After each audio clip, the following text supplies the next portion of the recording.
Guilty Gear viewers, welcome to VSFighting Guilty Gear Strive Top 8. Let me hear some noise! Everyone is excited in this room. Obviously, we've got B and myself, Peter, panel and comms. And this is the same moment because this is our first time doing a top 8 major as well. Such a pleasure to be sat here, seeing so many lovely people, and with such an insane bracket coming ahead. Oh yeah, no, it's absolutely insane. There's been so many upsets. For anyone that's not been paying attention at Pools Top 48, we're talking about some of the most insane sets that have been played. If you could check out the VODs, I highly recommend it. There's just been so many upsets after upsets. Tiger and Losers, for example. Retro and Losers, for example. And we've had even more forces coming across the pond. For example, MacMins. MacMins comes across, and he's in Losers like top 8. And I mean, like we were saying, just up ahead, you're going to see the bracket for top 8. We've got some absolute heavy hitters coming up. Andros and Sechi. We've got Precho and Tiger Pop, a historic matchup. And then we've even got our dark horses coming into bracket. Like you're saying, Sniffu on winner's side, knocking down some of the heavy hitters. Pokey, one of the Yokai boys, getting a cheer from the one supporter in the back. Oh yeah, no, there's been so much insane stuff going on. And the fact that we have Tiger Pop and Precho against each other in losers, like, this is a winners finals type set. Yeah, absolutely. And they start in losers top 8, and then you've got MacMins and Pokey. It's gonna be interesting. And there's so many different regions alongside characters within this. I think you've got Ireland, Netherlands, of course England, and America. Across the pond. Yeah. I mean, it's been such a pleasure to see humongous representation from all sorts of regions coming to this VSF Top 8 and making such good, you know, pushes for places. Yeah. Among that, we've also seen quite a nice variety of characters. I don't know if you saw the spread for top 64, a real good spread. There was only a couple who missed out. Then we are seeing a couple of the more commons. Yeah, I think the only thing that has been insane, every major up until now, has been like unique characters across the board, right? This is the first one, I think, that has like 2 Jackals. Maybe one beforehand might have had 2 Giovannas or maybe 2 Leos, right? That was something I remember. But for the most part, every tournament has had a very unique top 8. And I think this is one where we've got, for example, Potemkin and Winner's Side, Zato and Winner's Side. I mean, Zato has always been a dark horse of VSFighting, piloted by the, you know, absolute titan that is Sechi in his field. The man's a ghost. He is absolutely a ghost. Trying to block anything that man does is even just following it on the screen. I cannot imagine how these players feel, you know, with the tournament nerves, with their tournament lives riding on the line. Yeah. And you're trying to predict where the Zato player is going. I couldn't do it. Most times out of 10, for some reason, Sechi is ready to do so.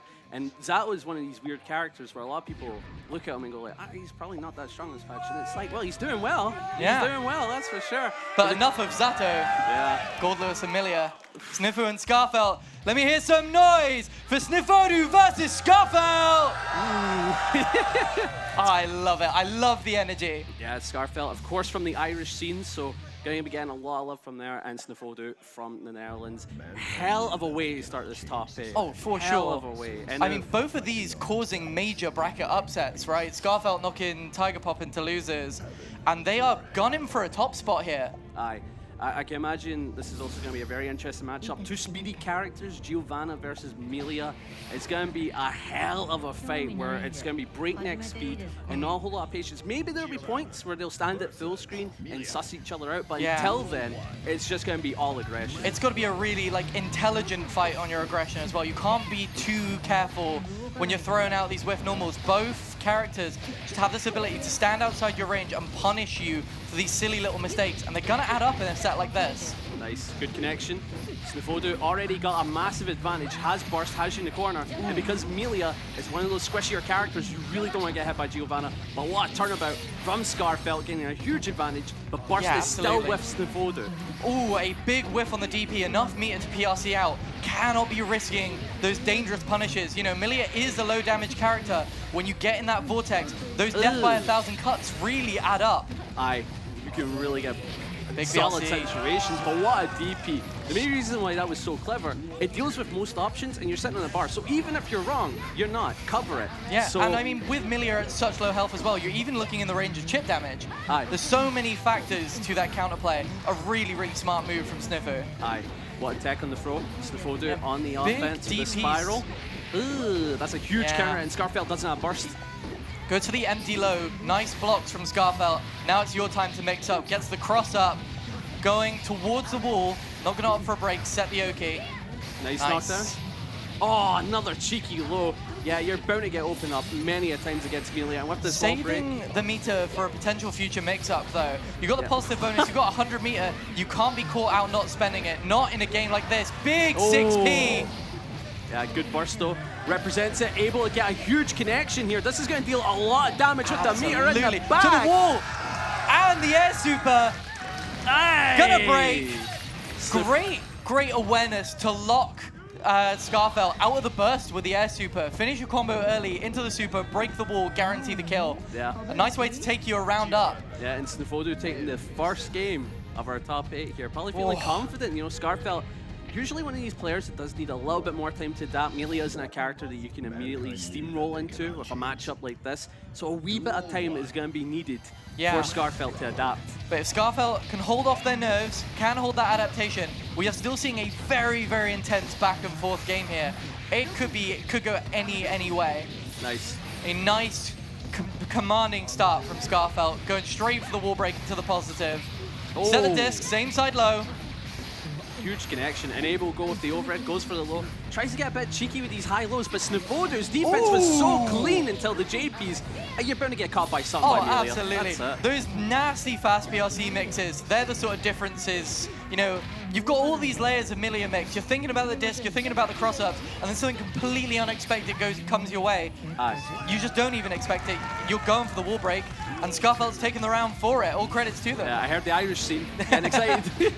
Good pressure being set up from Snifodu. Deciding to go for the frame trap, not a bad idea. As we know, Scarfell has been mashing a wee bit, but here we go, huge connection, able again with the 2S, good anti-fuzzy. Nice IB on the 5H. The defense has been clean from both sides. I can imagine cracking under this pressure. Oh, absolutely. With the nerves running high, the crowd, you know, supporting, cheering for you. You're trying to make you seem proud, and all of those things, they add up when you're trying to IB. Those such tight gaps that you're trying to find. Yeah, and you need to keep in mind, when it comes to fuzzy defense, not Giovanna. Nice. Melia has some really good fuzzy defensive options like fuzzy jump. So going for these 2S's are doing so much for catching Scarfell on defense. And the crowd are just absolutely loving the throw loops from Snifu into the wall break. So much health as well. The health deficit is so bad for Scarfell. You need a gold burst for this comeback. A big JH from Scarfell. You've got burst. You've just about gained your 50 meter. Spending it on the super wall break, a great idea. You don't want to let Snifodu have a sniff of anything here. Aye, a lot of back and forth, but gets a knockdown. Scarfell is really making the comeback. And with this connection, it's all about bait and burst though. Even though you're in, you gotta look out for the burst. What a bad moon. Forcing the burst out of Snifu, and now suddenly the tables have turned. It's in Scarfell's favor, taking it to 1-1. Yeah, you need to think about that comeback as well. That was 90% to 10, and just like that, the lead, and Scarfell brings it back. What a set so far. I mean, just like you say, it takes him a couple of, maybe a set to get that download down, and we saw it there. You're down at low health, and that is the lock-in. That is where you focus. You zone out everything, and everything is on the line. You cannot afford to make a mistake in that situation. You honestly can't. But a good round start here from Snifodu, representing that 5K for interruption game plan. And just like Scarfell, stuck in the blender, still representing a ton of 2S to catch nice these mirage jumps. out as well. Really smart play from Scarfell to drop short of the wall on a lot of these combos, opt for mix-ups. There we see it again, not going for the wall break until we can get the Septum voices, go for the hard knockdown. Aye, very nice. Melia, of course, could do so much after a wall break. Nice backdash. Yeah, but Snifodu's defense still on point into the back throw. There it is. This is deadly. You need to defend so well against this. Yeah. The anti-air, it gets absolutely. up the burst. Your opposing Geo has 100 meter. You are going to be in the absolute blender here, and it's going to take the game. Yeah, so far a lot of good back and forth, but in terms of offense, I get more scared when Snifodu is on it, because these anti-fuzzies have been doing so much to stop Melia. Oh, unfortunate whiff on the DP of the same side low. Great capitalization on the punish from Scarfell. Opts for a knockdown, set the disc, run your Oki. Exactly what you want to be doing with Melia. Great use of the Capel, taking it to the wall. What more could you want? A good connection, keeping the offense going into the Badman. Welcome to hell. And this is what you were saying. You're scared of Snifo's offense, but Scarfell, you're just locking Snifu down. Cannot get anything on defense. Nice. Into the winger. Oh, in fact, that was baited. That is so unfortunate. That's going to lead to some big damage. Yeah, big damage. Maybe even a TOD if we can Yeah. set the meter right, but no ops for a reset. Completely fair. Baits the deflect shield. BRC coming in clutch. Really patient from Snifo. 2-1. 2-1. 2-1. And a really, really clutch back and forth. I could see this going last game, last round. Yeah. And there is the Dutch scene cheering for Snifu.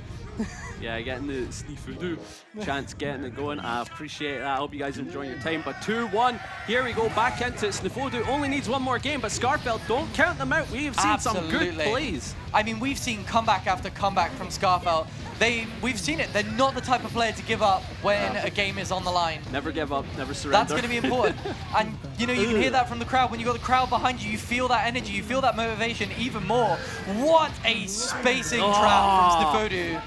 Yeah, and it's getting a bit quieter and quieter from the Irish scene as we get into a perfect. This is not looking good for Scarfeld, but on the positive, even if Scarfeld gets knocked out, still in the bracket. Yeah, it's still propelled forward to at least, I think, a 4th place finish. Nice. You know, the sort of thing you cannot discount. Aye, into the H-disc, same side, going low, staggers Really away. nice blocks. Nice and patient from Snifu, not throwing anything, you know, being really careful, looking for those spacing traps. Gets caught by the low, and now it's all Scarfeld. Oh, aye. Solid connection here. Upton to send you through with the disc. You're going to be back in neutral, but positive bonus will help equalize that bit. But Snifodu is sitting on a bar, so you can't take your offense for granted. Sitting on a bar and sitting on burst, so you can also, you know, you got the leeway to make a couple of mistakes. You've got a round up as well. The pressure is off of Snifu right now. Scarfeld is the one who is under the cosh. It doesn't matter how much offense they pull out. Hey, through the wall. No, up for another reset. It's so smart from Scarfeld. You don't want to let Snifodu go back into neutral, where Gio can just take a massive chunk of your life from a single straight hit. Yeah, I also love the fact that Scarfeld, not afraid of the burst there. Snifodu, definitely a player that's like, I'm not going to burst, I'm going to accept this situation. Yeah, and we're looking on more even grounds at the beginning of this round. Scarfeld almost bringing burst, and it might come in clutch because it's going to be so close. It could be last interaction for Scarfeld. Whoa, what a huge connection. A big with the trade BRC and a burst bait! Wow! Oh my god. Snifodu going to be taking that with a huge 3-1. And what a set indeed. Unfortunate Scarfeld's been knocked to loser side, but still in the bracket. That's the positive. And I mean, we just cannot discount. Snifodu looks so proud to have won that round, propelling into winners finals with the cheers from the crowd. I mean, there's no better feeling from that sort of thing, right? You win the set, you've got all of your friends in the crowd cheering you on. Scarfeld, though, absolutely shouldn't be disappointed. Played their heart out. Yeah, no, without doubt. There's so much back and forth. It's hard to tell who's going to be the winner of that situation. But what it came down to is that Snifodu made so many good reads, held down neutral, and tend to win a lot of the offensive situations. Tend to go crazy with the anti-fuzzies. No, I completely agree. And both players just play really intelligently, both in a neutral sense and in an offensive sense. The amount of resets at the wall we've seen where either meter hasn't been built for a super knockdown, or like he's arrived. You feel his presence coming up to the stage. Yeah, no, both players just playing really smart, and Snifodu taking it, just had that little bit of an edge, just had a bit more to push through into the kill. But just a really entertaining set from our perspective and from the crowd's perspective. Honestly, I'm happy you guys have been enjoying it. Now, you shouldn't have a bias on commentary. You should never have a bias, as this is clear. But Andros won my lad, so I want to hope that he does very well on the Potemkin, but Sechi's still a hell of a competitor. Can really kill it with Zato, without a doubt. I mean, these are two of the best players in their own categories, right? Like Andros, described by some of the people I was chatting to last night as just an absolute wall of a player. He is essentially a master of the character. In terms of like the best Potemkin in this, like in the world, I would probably say it would be him or maybe Fab. But in terms of like play and getting a seat, I would probably say Andros. Yeah, no, you know what? I totally agree. I mean, the thing that I'm always the most impressed about watching Andros' gameplay is the defense, right? He's so sorry, the crowd's getting me. Trying to, come on, we're gonna be professional here. Yeah, no, Andros, he's so patient. He's so ready to look for those gaps and press at the exact right time to take his turn back. And it's those little hit confirms that add up. You know, Potemkin's hit confirms, jab it into heat tackle is not the easiest thing to recognize and do on the fly. If you can do it, you capitalize on Oki, you capitalize on damage. It puts you in such a good position. really especially against a squishier character like Zato. It really does, but one thing that you've got to keep in mind, though, is that Zato is going to, certainly, without a doubt, have the neutral advantage. Oh, absolutely. When it comes to Eddie, Potemkin has options to deal with Eddie. For example, 5P is a pretty solid option. But when it comes to Frog and stuff like that, it can be difficult for him to deal with it. He needs to do like 6P cancels, for example. Yep. So if Eddie is out and we represent a good amount of poses or frogs, you'll see Andros struggle in neutral. But if he's able to deal with Eddie, Potemkin is one of the few characters that can bully Zato by himself. I mean, it's going to be a case of if Andros can get past that mid-range, right? Yeah. That's where Zato's going to excel in this matchup. Has a couple of really good lows to stuff out Potemkin's approach. Zato 2S, a really solid button, far-reaching, going to stuff out any hammerfall approaches. Yeah. Andros is going to have to be smart about his approach. Oh yeah, no, without a doubt. You have to be on it, you have to be clever. Even though it's Potemkin, it's like, oh, it's the glue sniffer character. This character does require you to be on the ball in high level, and Andros has just understood that to high level. But Sechi is a very scary player in his own right, because when it comes down to it, the man's a ghost, right? Oh, yeah. It is hard to really get a lot of practice against Zatos in general, never mind top Zatos, right? And when it comes to it, it's like, how many people can really say that they've had proper training sessions with Sechi in an online environment? You don't get that. You know, I guess is one of the best Zatos in the world. Yeah. He's Sechi, you know, he shows up to VSF probably as the only major that we see Sechi at, and just cleans house. He's in top 8s consistently over the past few years. Yeah. He's the sort of character that you always want to be keeping your eye on.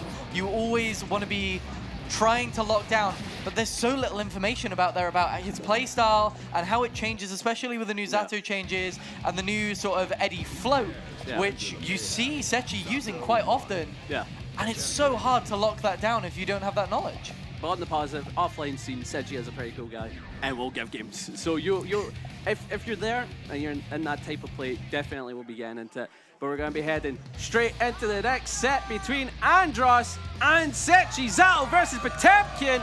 Let's hear some noise as we get into it, and I'm excited. I am excited for this I'm so one. excited. This is going to be great. This is Powerhouse versus Powerhouse. Yeah. Oh, wow. We have got a treat in store. I am certain of it. No intros. No time wasting. No silly business. Whoa! Oh my God! What a start! Oh my God! Andros. That is insane! 2! Are we going for 3? No. 3! That is insane! Wow! What an opener from Andros! And the crowd is going wild! What are these round stars? This is nuts! I mean, at the end of the day, it's a 50-50, and Sechi just didn't flip the coin right, you know what it is? 3 in a row. That is 3 interactions, and round gone. Go next. And now it's Sechi's turn. Time to bring it back. Little rattle from that first round. And we're going to settle back into pressure here. I mean, on the positive, the conditioning's done, you know? Wow. Who could have thought? Oh. That is a man who is playing to the crowd. Yeah, and just like that, the conditioning was done. Went for a lot of 5Ks afterwards, and Sechi was getting hit, but a good jump out on the 5K on hit. As we know, Andros is a big fan of these hits, resets into Potemkin busters, but they were tied a piece from some psychotic place. Absolutely. You know, this is a chance for a place in winners finals. Oi. You know, you are playing for a medal position at this point. Yeah. And Andros is throwing 3 pot busters. You have to give up burst there. That's 6H. Oh, absolutely. Those 6H loops, especially with a player as smart as Andros, who's able to capitalize on them, that's going to be 60% or more of your health gone if you don't burst that. Oh my God. Pressure's been set up by Sechi. Certainly playing it safe, waiting for the Eddie gauge to come back. Ooh. And I love the placements from Sechi. Really playing it smart. But the Hammerfall PRC PB. So smart. Even though it's smart, damage is low, but getting the Oki's once important. And a huge YRC baits from Andros. This is disgusting. Like, I love the guy. The guy's a teddy bear, right? He's kind of evil. He's an absolute monster. And he just seems like he's in Sechi's head for that first game. Sechi's got to settle down, keep his cool, and come back. Great block on the tap dust. Sets the oppose. So I think there's going to be a bit of a strange one in this matchup against Potemkin. Obviously, you can grab Zato out of oppose. But those big moves that Potemkin can throw out, they're going to be useless. Yeah, this is true. And because throw invincibility's gone, in these scenarios we get stuck against the command grab from Zato, Potemkin doesn't have that command grab answer anymore. So that's something that he has to respect. Try and make a read on that. Yeah, nice sword from Sechi, getting the Eddie gauge back, setting the hard knockdown. Good deflect shield and a jab to kill Eddie. Really smart defense from Andros. This is what we were saying earlier in the pre-match. Just an incredibly smart defensive player. I mean, you have to be. I mean, these are two characters where your defense isn't really that great. That's the thing. But Sechi takes a very important round, has the burst advantage. Not too large, but I'm scared what Andros is going to do. Yeah, okay, keeping it safe. You leave in the crazy place for the first one, and I think that's the play. I mean, you can see that Sechi's a little bit scared of that option, going for a round start jump pack. Yeah. You know, you have to respect Andros representing it, especially going for it on the first round of the game. Yeah, a lot of damage being dealt here. For sure, now Sechi with the hard knockdown, able to go wild. Baits the gold burst, but doesn't bait the hammer fall. Catches Sechi, looking for the throw. Gets Samoki, nice flick. In the corner against Potemkin, and that's going to be dead. Locked into a... Yeah, that's burst safe. Yeah, Potemkin is a scary character for one reason. A ton of damage, burst safe. Yes, absolutely. That PRC into a really, like, scaling-friendly move that is Heat Knuckle at the wall. Nice. Andros with a huge advantage. Sechi in a defensive situation. Went for a 6H, but PRC keeping it safe. Andros just punish. Not quite able to get Sechi down from that float position. Whoa. Great 6P from Andros. Maybe not expecting it to hit. Yeah, it's a good play because the Potemkin Buster, if it's blocked, I think if it's like an Eddie tool, will actually pop Buster wow. out. So there's some high-level defense being played. Good 5P check, but no reward. Not enough meter game from Andros. Really just looking for that RC by the sounds of things. Yeah. And there it is. Now it's Sechi running the offense. Good command grab. Really high success rate on Sechi's command grabs. Yeah. Oh, big challenge. Into the jump, beats the throw. Into the heavenly Potemkin Buster! And the crowd is loving it. Andros, look at him. He is feeling himself now. He is in the groove. Wow. Absolutely no need for that heavenly. This is my favorite character for a reason, man. I love this guy. But 2-0 Andros. Sechi isn't even playing bad. That's the thing. It's going down to the wire every time. It's just Andros makes that next adaptation or that next read. Like jumping the throw there, not many people would do that. They would take the throw a lot of the time. I mean, Andros also, as far as a defensive player goes, you can see that he's using health as a resource. He's more than willing to take a health trade on a jab to kill Eddie. Misses the command grab. So unfortunate. Yeah, but on the positive, you still have the corner. Huge offense being set up. Huge counter. It's back-to-back. And it's clear that Andros is trying to get a bit mashy on defense, looking out for these bigger gaps, but it's not happening. Yeah, I guess when you're 2-0 up, you're almost counting on Sechi to get a little bit touchy, trying to do some more risky things. It's exactly what you have to do. You know, you've got such a deficit, such a big hill to climb. You have to start taking risks. Really good use of the multi-hits. I love this adaptation from Sechi. Well aware, the hammer falls has been the biggest problem when it comes to neutral. So he's been sending a ton of these multi-hits. The PRC Buster into the Garuda set. Oh, God. Brought to you by Andros. Great tap dust. Yeah. Kills with the chip damage, your meter all your life. Andros not willing to spend the meter. I think what it came down to is he was close to a bar, so he's thinking, oh, I can block this out. Wasn't ready for the chip damage. But good mashup, you've killed Eddie, and now Zato needs to play in this very awkward scenario where Potemkin's in the nice advantage. 6P, not letting Andros get away with any shenanigans in the air. There it is. Representing the Pop Buster after Garuda.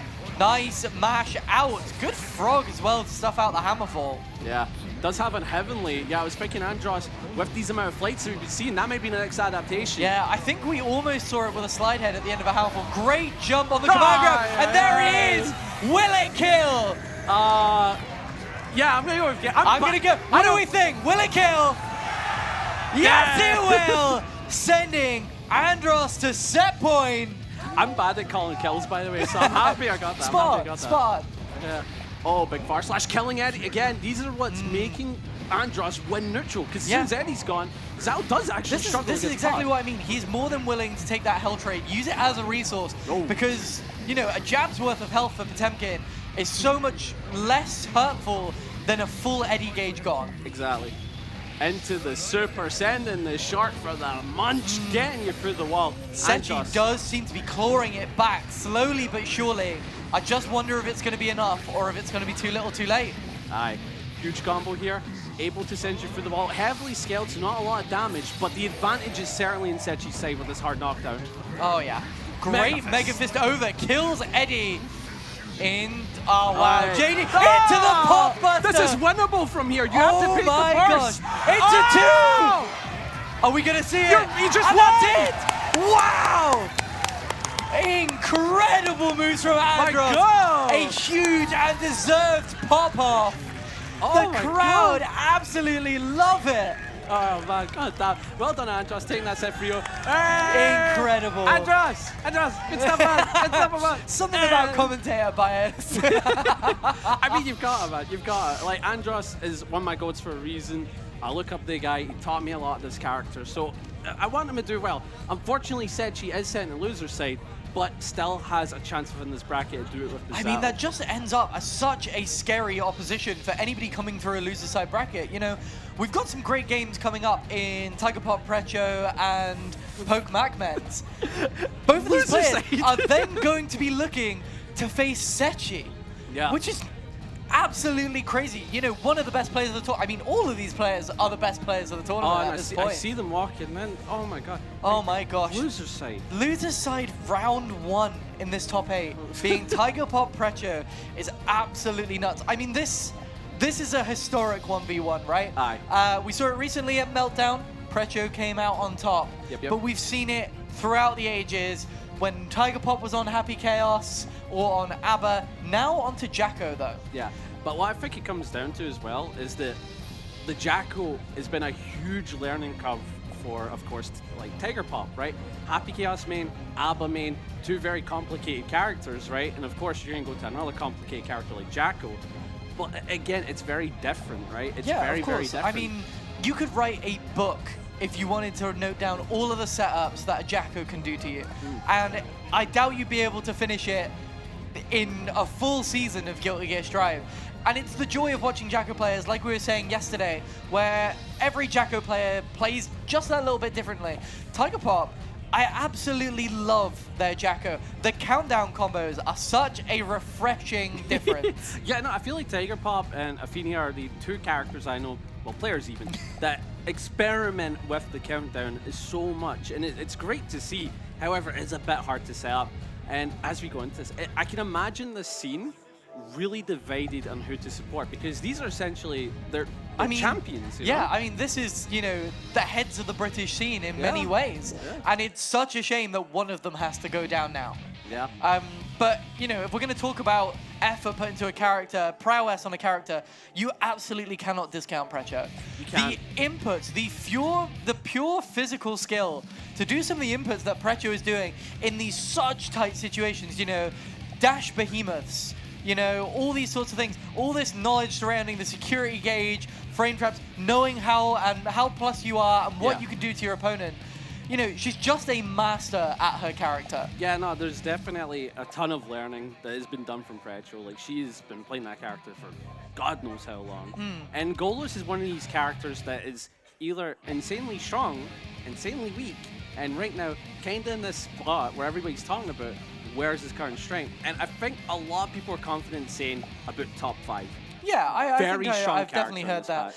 And I know from a personal standpoint, Tiger Pop has, you know, historically struggled into Goldless. Tiger Pop is not a fan of Goldless, and especially on Jacko, you know, trying to stuff out plus frames after plus frames that are going to lead into 70-80% of your health if you guess wrong. It's some of the most terrifying things that you can experience. It doesn't happen as often as it used to. Like, if we talk about like the horror days of like season 1, for example, quite a lot you would see that. And then obviously season 2 you'd see a lot, season 3 another situation you'd see a lot, but not with Wild Assault because I'd get rid of the minions. Yeah. So it was interesting how that worked out. But here we are back in a situation where it doesn't happen that often. It's kind of rare you'll see a minion beatdown in this current patch. Yes, but that being said, there is a lot of burst damage that can come from minions. I mean, I don't know if you've seen the potential for OTG damage on minions. They can lock you out of about like quarter of your health And that is unburstable, guaranteed damage. This is true. You know, if you want to close out a round safely and effectively, a couple of minions on the OTG will do the job for you. Yep. And as we button check away, I'm still so curious how this is going to play out, because this is one where it's like, it's heartbreaking forever goes out, and you'll love it forever goes through. Yeah, and exactly. It's so hard to call. But if I had to put my money on any player, here's a prediction coming at you. I think Precho will be the one to take this. Interesting. I'm gonna hold my tongue because I feel like I've been part of the commentator's curse recently. Well, it's a keyword prediction. Keyword prediction indeed. But if it doesn't happen, it's not a curse. I just guess bad. I think my main prediction is that we are going to see an absolute stormer of a game. You know, a legacy game, a historic game.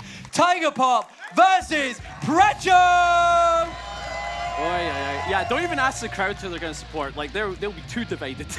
We're going to see cheers from everyone. We're seeing it yesterday with Nagori Luki. Cheering for both sides. Let's make some noise for these players. One last time. Let us hear it. All right, here we go.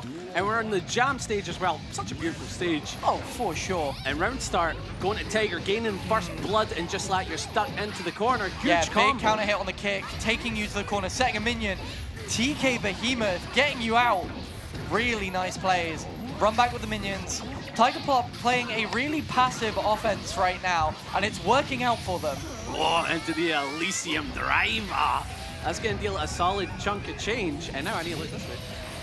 Able to put on the offense, of course. Able to just go for the jump into the JP's well defended. Ooh, big minion toss from Jacko into the 2D.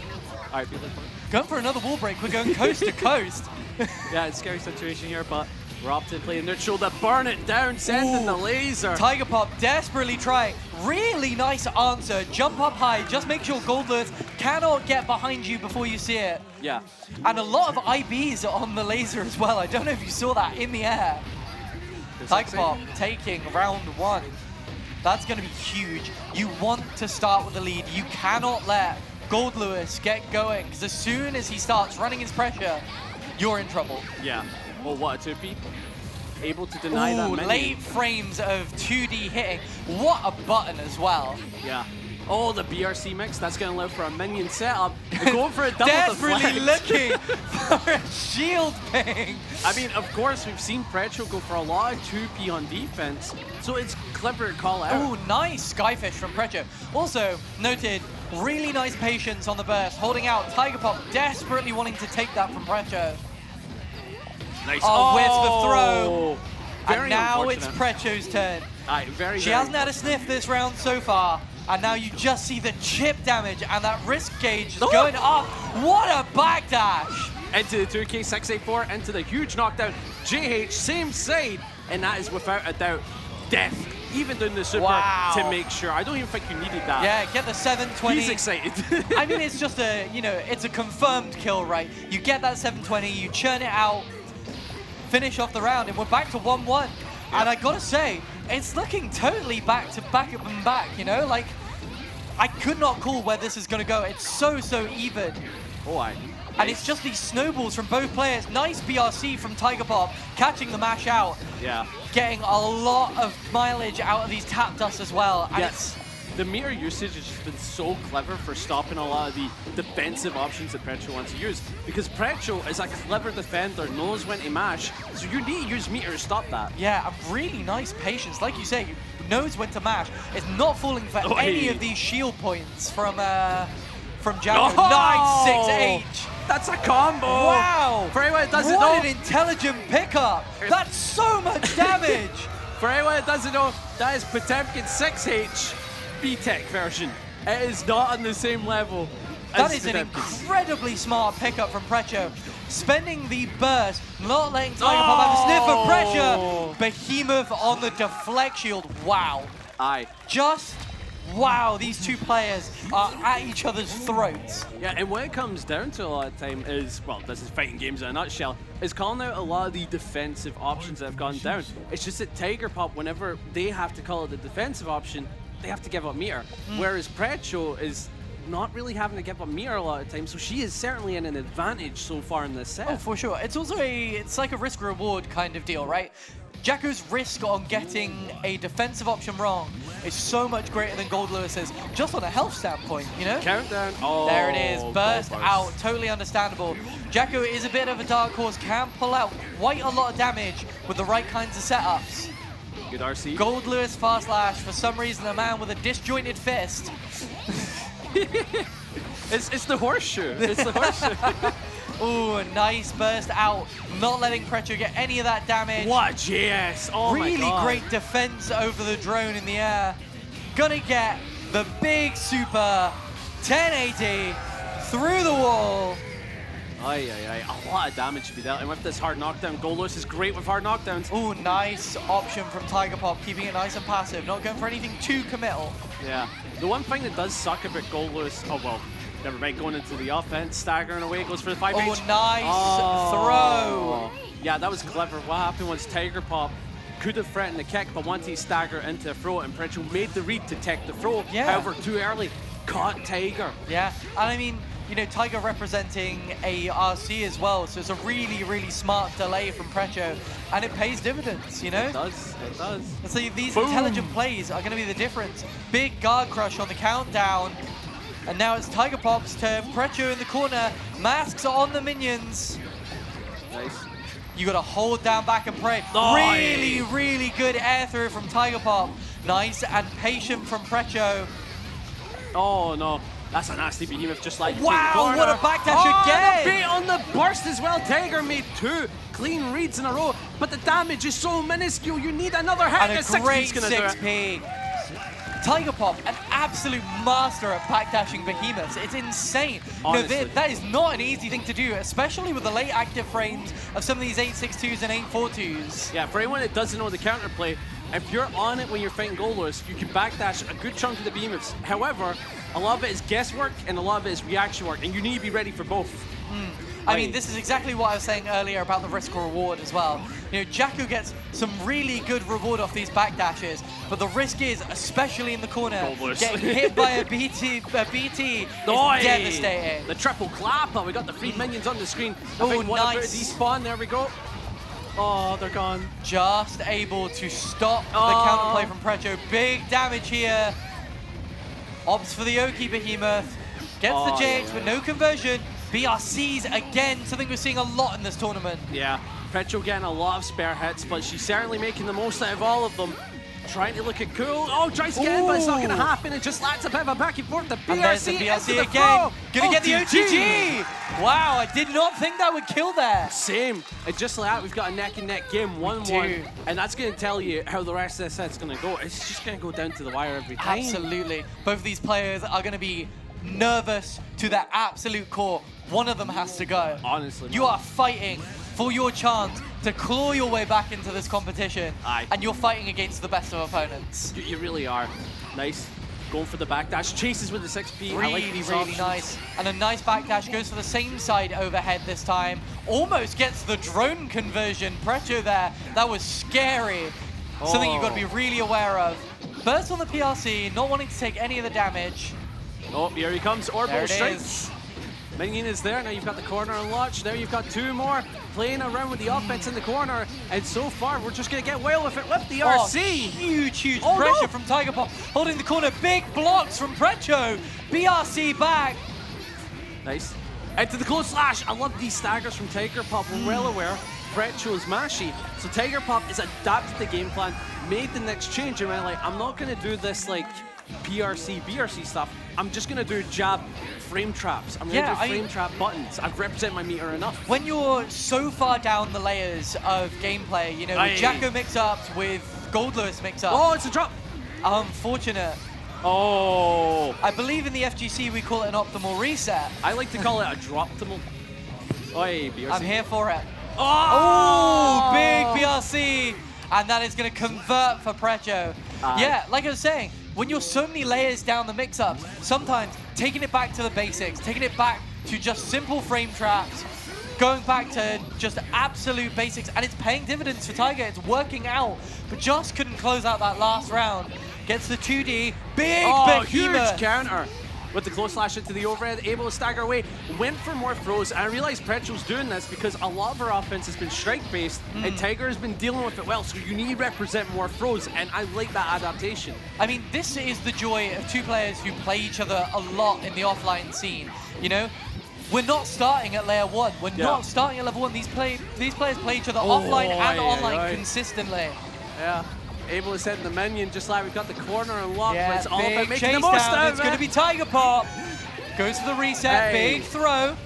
Could go for another type of throw. Oh, what a deflection, but not enough doesn't damage. finish it. Not You enough have damage. to be finishing your play there. Yeah. Like, Wow. I know we don't like Brussels sprouts, right? But they're good for you. You've got to finish your play there. Precho is the type of, it's the type of player, you give her an inch, she's going to take a mile, especially with Goldless. Oh my god, Tiger Pop, they did so well with the corner pressure there into the resets. Well aware Precho in these lower health scenarios may go for a deflect shield and just waited patiently. Oh, absolutely. They're really, really smart on their minion placements and their spacing in the corner. You know, Precho is a very, very patient player, is looking for the gaps to mash in. And Tiger Pop is just taking the chance to take the spacing. Wow, the countdown combos. We get pickups there. Take to the corner, big counter hit, going for the burst bait. Yeah. Not this time. Really nice and patient from Precho. For anyone that wasn't aware, Tiger Pop went for like 3 burst baits in a row and didn't get it. There was no nice bait on that bait. For spending an early burst. Tiger Pop, good air throw. Good air throw indeed. I hear that's a very EMEA thing to do, air throw off the PLC. And Annie, you'll see a wee bit. Not a ton, but certainly Ooh, big behemoth. Now you're in the corner, bearing down on a Goldless. Not where you want to be. Nice block. Good backdash. What a backdash. Doesn't finish it. Wow, that is the nerves showing there. That is absolutely the nerves. Yeah, I just took a look at Tiger, just a smile like, oh yeah, I messed up. What a throw shimmy. Precho facing a match point situation against Tiger Pop. It is down to the wire. You have to play your heart out here. Yeah. Got the minion, able to close slash stagger. The minion's allowed for even more offense here. And it's the defensive one. Can he kill him? He is the wall. Oh, nice behemoth out. Precho has represented some really, really smart outs of the Jacko corner pressure. And a throw back. This could be it. It's got to be simple. You've got to keep it nice and steady. Great fuzzy into the low. Is it going to be enough? No.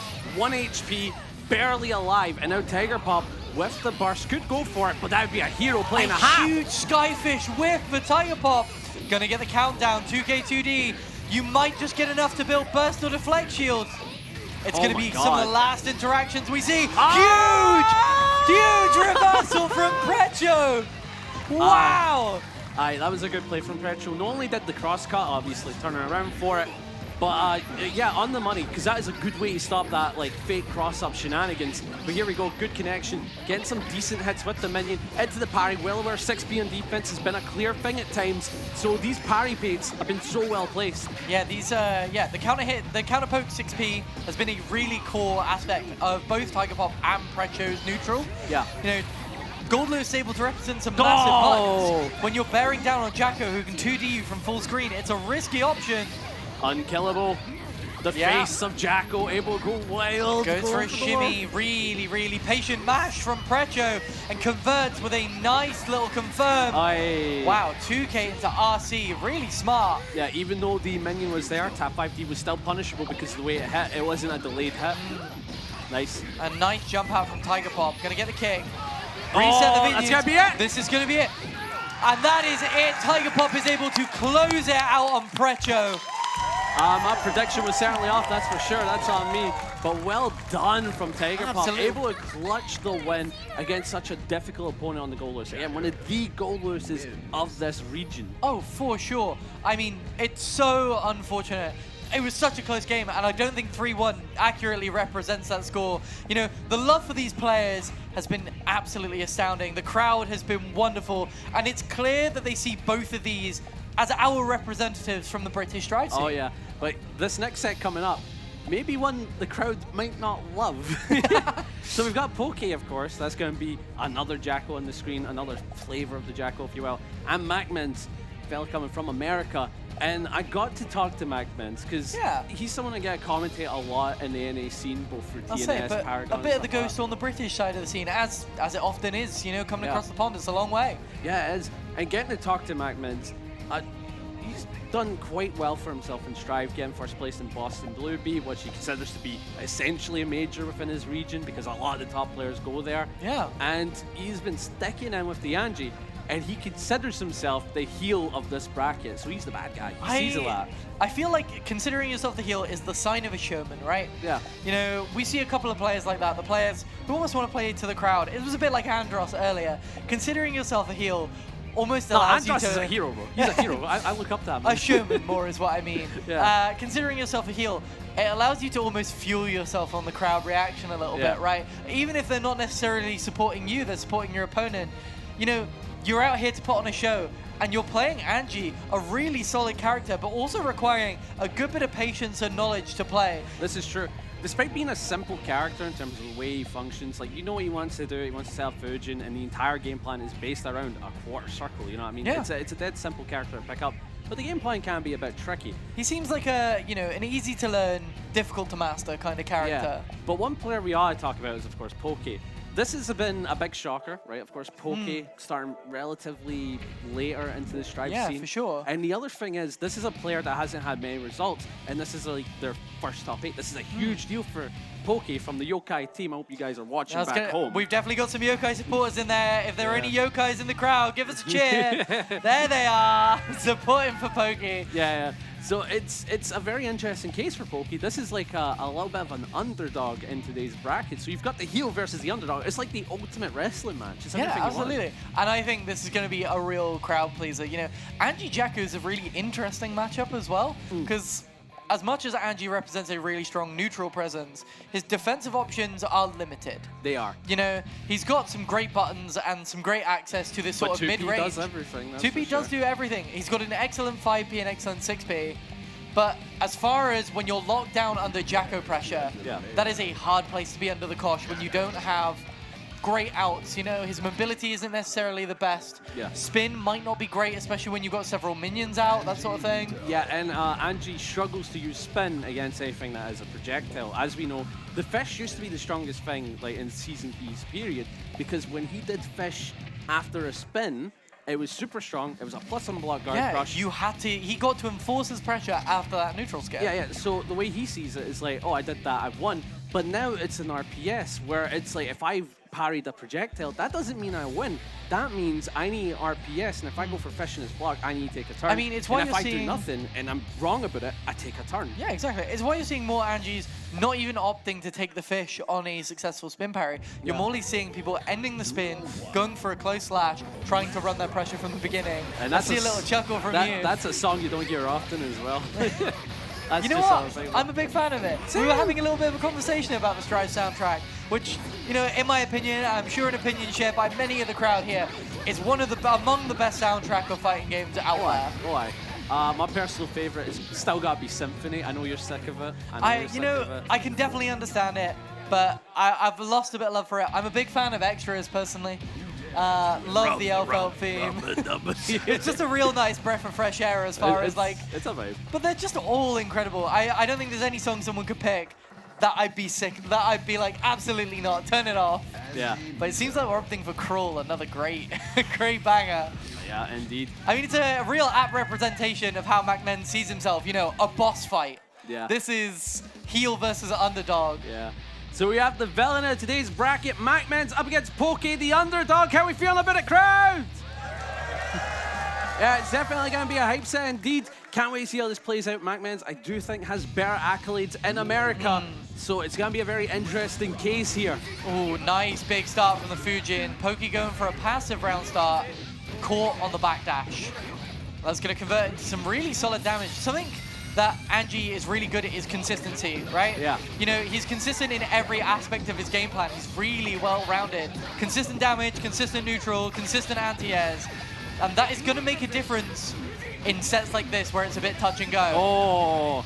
Now, despite the fact that projectiles can be an issue for parry, if they don't come up, It's not a problem. So far, MacMeds is holding down neutral pretty well, and is just putting Pokey in the blender. Pokey's going for a lot of retreat and play, and MacMeds is playing to that with all-out aggression. Absolutely, and that big 2H as well. Something we've seen again and again in this tournament. Goes for the overhead, caught on the Fujin, and it's just in the blender. What do you do there? I know what's happening.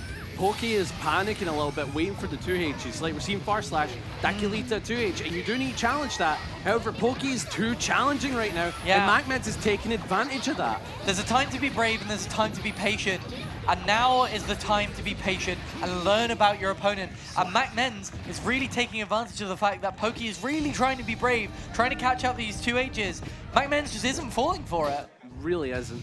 Like, he's playing this game very well right now. It's like, you're retreating, I'm going to get aggressive. You're mashy, I'm going to hit you. So it's good reads across the board on a read character. And just got to say, incredible IBFDs on the Jacko pressure. Oh my gosh. I didn't block it. Same. Pokey. Nice IBs on the 5H, looking for a punish, but cancels into a minion retreat. Aye. And now Angie has a fantastic button for dealing with the minions, as we see, are not only Fujin, but 2S. Shield, what an incredible button. That is something that you absolutely cannot let Angie's get away with, is FAM. You know, that is the cornerstone of the Angie reset. Yeah. And as Jacko, you know, you have some good answers to it. You can go for a jumping normal, set a minion, and you can really turn the tables there if you're willing to look for it. But it's so many layers deep looking for that fan, right? Smart play from Pokey into the super to deny the burst. Elysium Driver. A little bit of a comeback for sure. Pokey in the last game was basically non-present, and now MacMeds is feeling that. He's like, okay, you've stepped up your level. I see you as a player now. I'm going to try to be a bit smarter about these minion plays. I mean, this is, you know, what you expect from players. Wow, the 2S killing both the minions at once. How dare you set them up by the side of me? Yeah. Yeah, I mean, this is what you expect from players at this level. This such quick adaptation to the other player. You know, MacMens came out the gate swinging, and suddenly Pokey has started turning the tables. Oh, yeah. Here we go, though. Try it up for a bit more offense. The 5H into the Fujin, catches with the Nagiha. And nice the Nagiha block. Catches again. Huge. The pickups off Nagiha lead to such good Oki. Block the overhead. Oi, oi, oi. There's that 6P that we're seeing time and time again. A really, really solid anti-air. Oh, no. Here's the next adaptation. I just saw it. MacMens saw Pokey was mashy last time. Sees Pokey blocks once during that interaction. Throw. Yep. Throw. I mean, again, it's consistency. You know, Angie's able to get in and consistently represent those options. And MacMens is slowly laying everything out on the table, building the layers, building the conditioning. Pokey's got to adapt quickly, or it'll be too little too late. Oh, aye. But here we go, try to chase for the anti-air, but as we can tell, MacMens is getting denied a lot by the minions in each JD. He's holding space perfectly. I mean, yeah, really nice, like, spatial stalling from Pokey. You know, using the jump back fireball to your advantage. Into the minion set, nice tap dust. Nice. Huge combo to the here. wall, get the minion, run up throw, there it is. Both players starting to mix up their options. And you've got to be holding down back for your life. MacMens not giving up any FD on defense here. Wow, really nice impatience from Pokey, but not able to punish. No, I see the reads. Like, you're sitting on a minion, meaty minion makes sense. That's a huge counter hit. That could be the start of a comeback. I mean, Pokey a really does not nice have burst. pickup from MacMens as well. Opts to not break the wall. You know you're not going to build the meter. Oh, you're not dead. But this is a one-hit scenario type Absolutely, scenario. and in the corner against Angie, jumps out into the butterfly. Really nice block. Goes for an offensive gold burst. Yeah, and when MacMens won around, quiet silence. When Pokey won around, crowd erupts. The crowd cheers. There's that heel underdog relationship, and I get the feeling that it's fueling MacMens. You know, the rage and the hate fuels you. Through talking to him, it certainly feels like that's his character, right? He's coming into this like prime rock. You know what I mean? Yeah, I mean it's almost really nice to see people, you know, taking to the showmanship side of the event. At the end of the day, you are playing in front of a crowd. You're playing to entertain. And MacMens is definitely doing that. Wow, what a throw. Great answer from Pokey. A risky answer. Oh, aye. But when you've got this minion in play... Oh, wow. I did not know you could get the punish on the flag shield like that.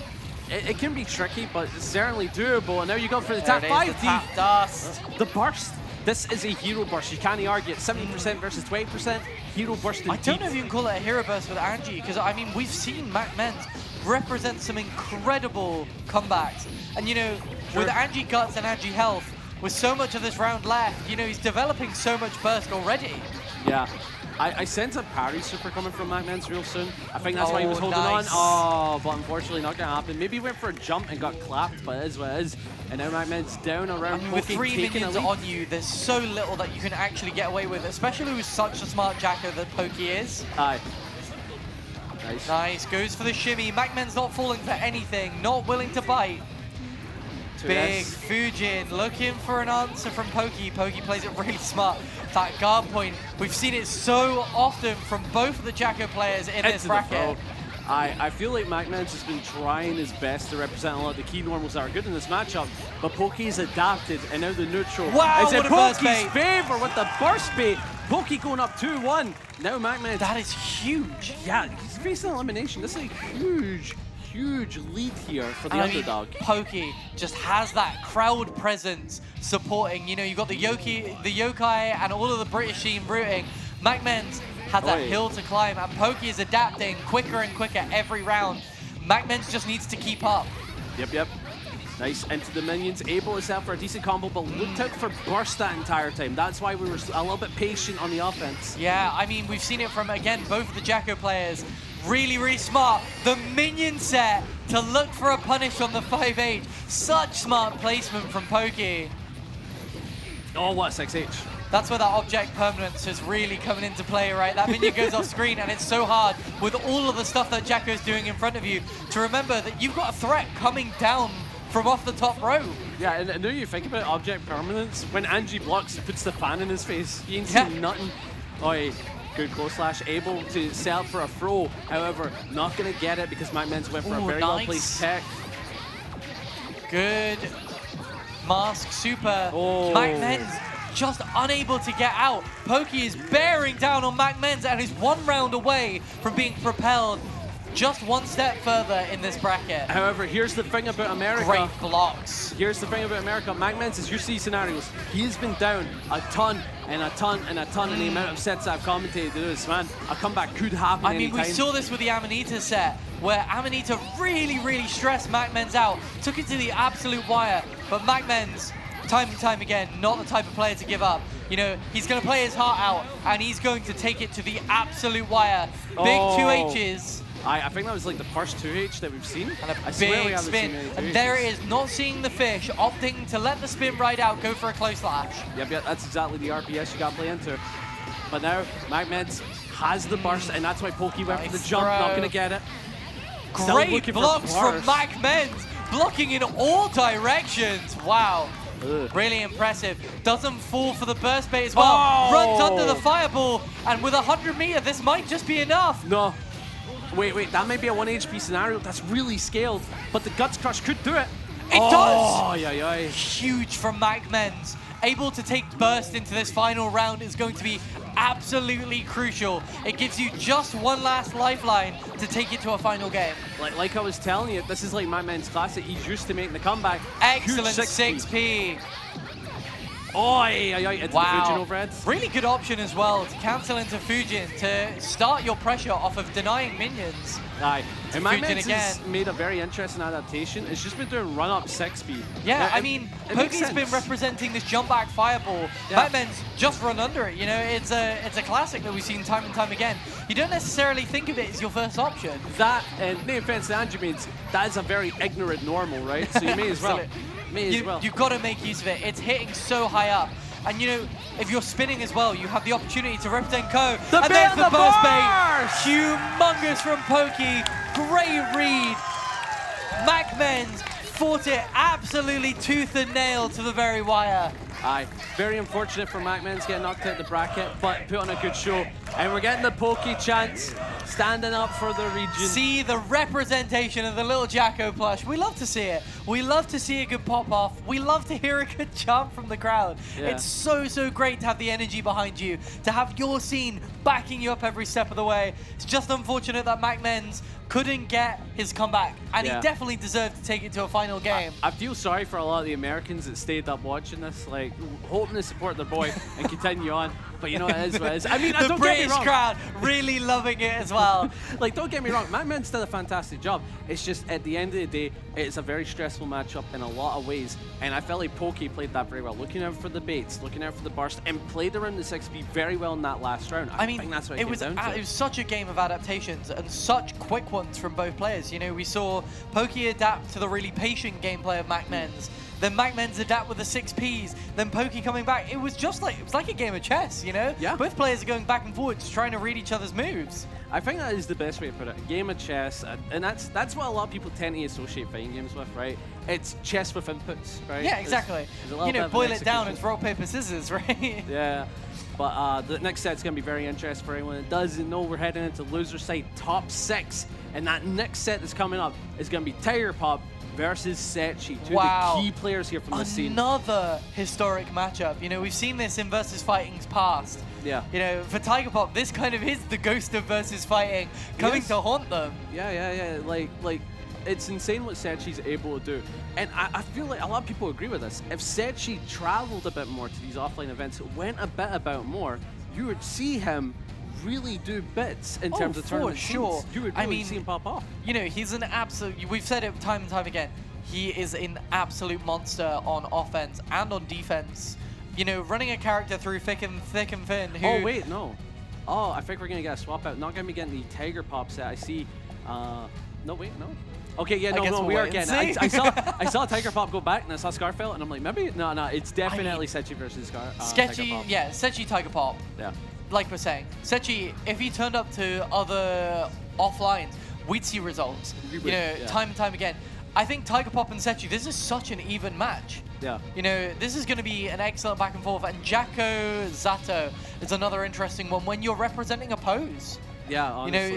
You know, Jacko can't represent these big long-range normals, cannot do any of this. Is going to have to get stuffed down by, you know, Sechi's approach. He's going to have to play it really smart. From what I've been told about the matchup, this is a bit of a struggle for Jacko because Zato is able to set up what he does a lot better compared to Jacko. She has to really get down to it, set up the nitty and gritty of the minions, and there's a lot more to that. You have to be able to pick it up, throw it out, Yeah. and you need to make sure Eddie isn't in play because if you go to do that, you get interrupted, minions gone, you take damage, I mean, and just lets it that's start. where I think this matchup is going to come down to the mental battle, right? Yeah. You know, both of these are seasoned veterans on the top 8 stage.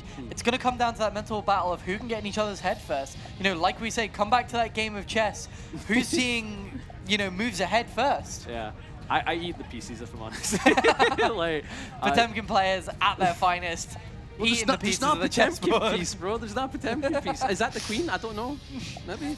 But, There's no grappler piece. You can't pot buster in a game of chess. That's just flipping the table at that point. If anyone's out there, chess fighting game, which I did see someone make that as a concept, would be really cool. I mean, we've seen an FPS chess. I'm sure it can't be long till we see a chess fighting game. Yeah. I mean, it is the season for it. We've had so many cool releases this year. yeah. I mean, Atla and Tokon have been so cool. Yeah.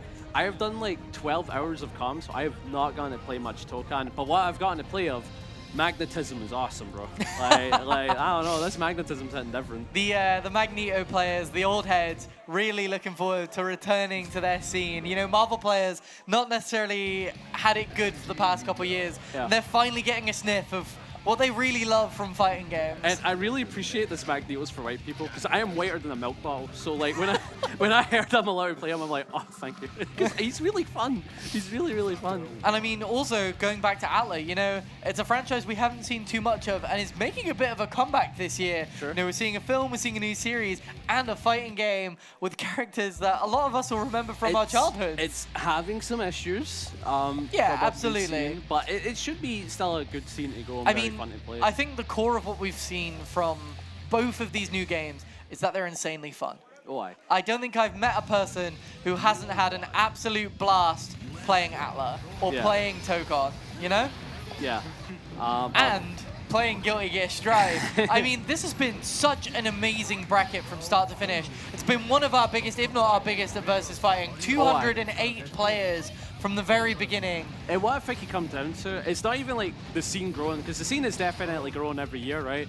But last year it was a Gold Plus event, meaning less and less entrants taking part because the reward isn't a qualifier slot. This one, for anyone that doesn't know, is a Platinum qualifier. That So if you win guarantees this, you your Arc World Tour finals. yeah, this is a huge deal for a lot of these players. Yeah, absolutely. And right now, Andros, and of course his opponent in winner's side, gonna be, let me pull it up just to make sure, Sniffo do it, they might get it wrong, wanna make sure. They're fighting for a place They've got the best in one of the biggest tournaments in the world. Yeah, they've got the best opportunity. Not only are they gonna get a ton of points even if they lose, but if they get a win, just like that, you're one win off of a big tournament. And I mean, both of these players are also going to be looking forward to ask the crowd how they I feel would about absolutely love to hear it. I mean, crowd, how do we feel? Sechi versus Tiger Pop. Let's make some noise! I feel so powerful. A battle of the pink as well on the screen. Gonna be a huge setup here, and of course, I think for the most part, Zell's gonna have the advantage. Tiger Pop's gonna be playing from the back for most of the set. Oh, big burst bait from the start from Sechi. Sechi running the snowball first. Tiger Pop not falling for the oppose though. Big plays. I mean, it's a really patient defense that you have to play against Zato. What an air throw! Tiger Pop's represented this as an option so many times. We've seen it against Scarfeld's Milia. We've seen it against so many characters who love to do this floaty offense. And they just have such a great success rate. Yeah. Oh, huge frog pickup into the sword, able to get even more the mileage. Sandwich combos and the sandwich pressure. You're not blocking that. You are not blocking Sechi that. almost dropping the wall break though, just opting for a fast slash, close it out simple. At the end of the day, the most optimal combo is the one that you're able to consistently hit in bracket, right? Yeah. Oh, nice. Good Pierce, able to set up for a huge combo, but burst off the table. Couldn't bait it off of the normals that was being done. Invite Hell just stuffing Tiger Pop's approach. Yeah. You can definitely see Tiger Pop is struggling. It's kind of like what I said earlier. This is all about trying to set up versus setup. And one player on the character does the setup better and faster. I mean, that's why we're saying, you know, Tiger Pop has to play it so smart on defense. It's going to be a slither of life. Your meter or your life, nice deflect shield. You've got to spend it. If But you this don't is such spend a it, skilled starter. Yeah, Tiger Pop going for the reset. Oh, what a Makes jump. way more sense, but it does not work out. really nice read from Sechi. You know, if you let Tiger Pop get going there, that could easily turn into a flipped game, you know? Yeah. Tiger Pop can't risk anything. That is a slither of health. That is any sniff of something and you die. Aye. Yeah, you're not wrong. It is incorrect play equals you don't get to play. And Exactly. just like that, Wow, oh, we're and beating the again, we're bars. seeing Aye, it aye, from aye. Sechi. Sechi just seems like he's in Tiger Pop's head. Tiger Pop just has to keep their nerve, try and get back into this. Sets the minion, Sechi goes for the jump. The conditioning has begun. We've seen 2 jumps on Oki from Sechi. Tiger Pop has got to be looking for a mix-up now. Yeah, the YRC off the table. Definitely a clever play, getting rid of the minion. However, the Eddie play immediately afterwards gets snuffed out, so we're not going to see Eddie for a wee bit. But with this jump cancel, you're going to see the little There ding. is the sandwich pressure. So terrifying to enforce. And Sechi just starting off layers deep, going for the tap dust. And it's working out for them. You know, we normally see tap dust after a little bit. Yeah. But if it ain't broke, don't fix it kind of thing, you know? Yeah, We're seeing such great success. Yeah, and these are 2 characters that turn their tap 5D into a combo. Wow, great blocks, and there it is. Tiger Pop What, wising up to it, wising up to the command grab. We've seen it from Sechi before. And now it's all Tiger Pop taking to the corner, grabs the minion, not able to stuff the jump out. That's so unfortunate.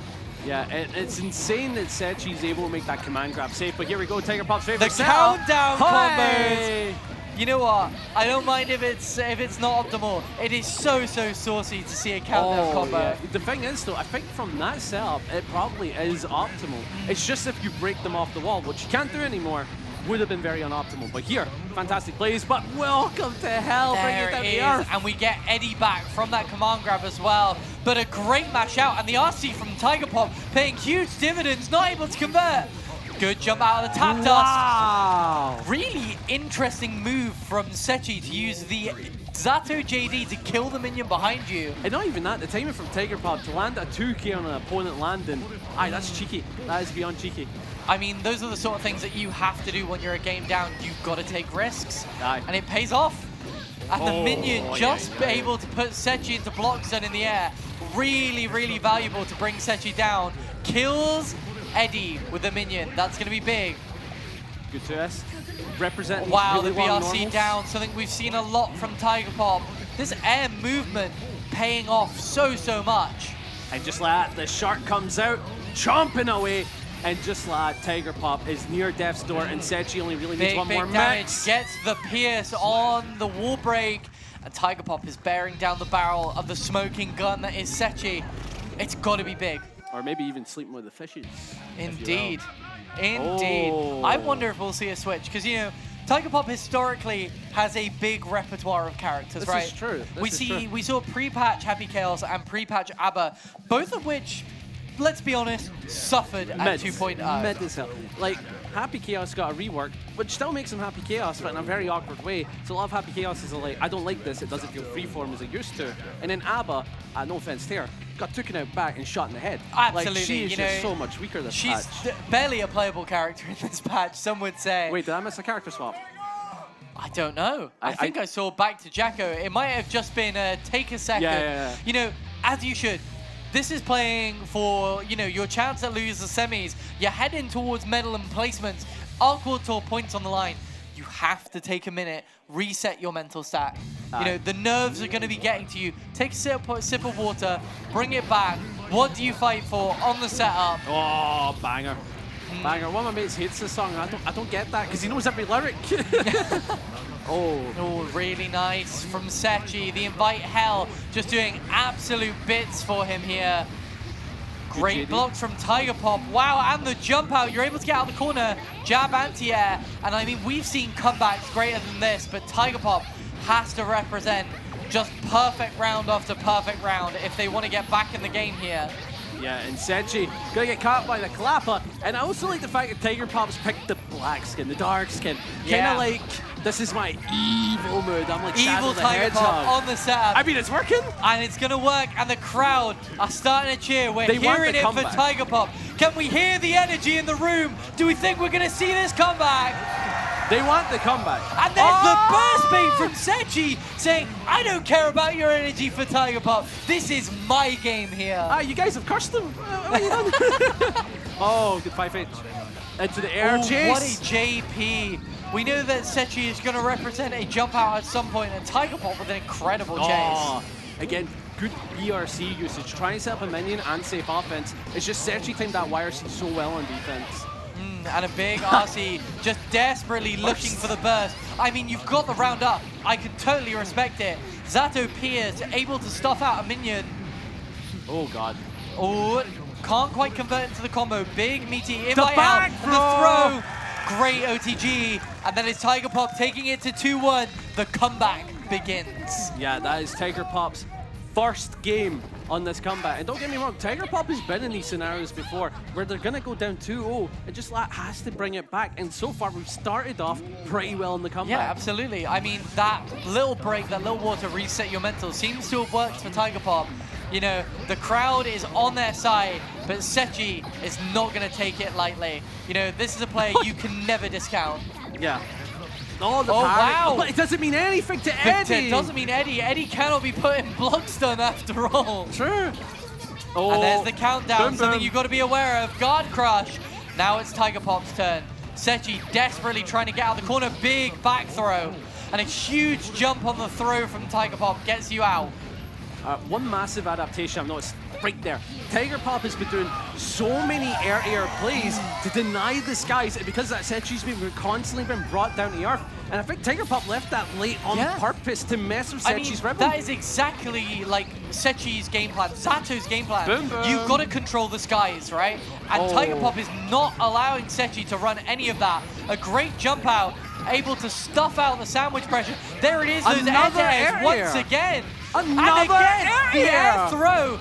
Not going to wait for the burst bait. Close down the round. You know, a smart player like Sechi, you're going to conserve that burst. Yeah, again, it's like Tiger Pop understood the adaptation that was exactly needed during that break, and now they stand the biggest chance to win. But with this round start, doesn't look good. You have to give up burst, but you've already taken 45% of damage. Yeah, absolutely. It's not a good position to be in, but at the end of the day, you are a round up, and a throw is exactly what you need. I have no idea where that hit you.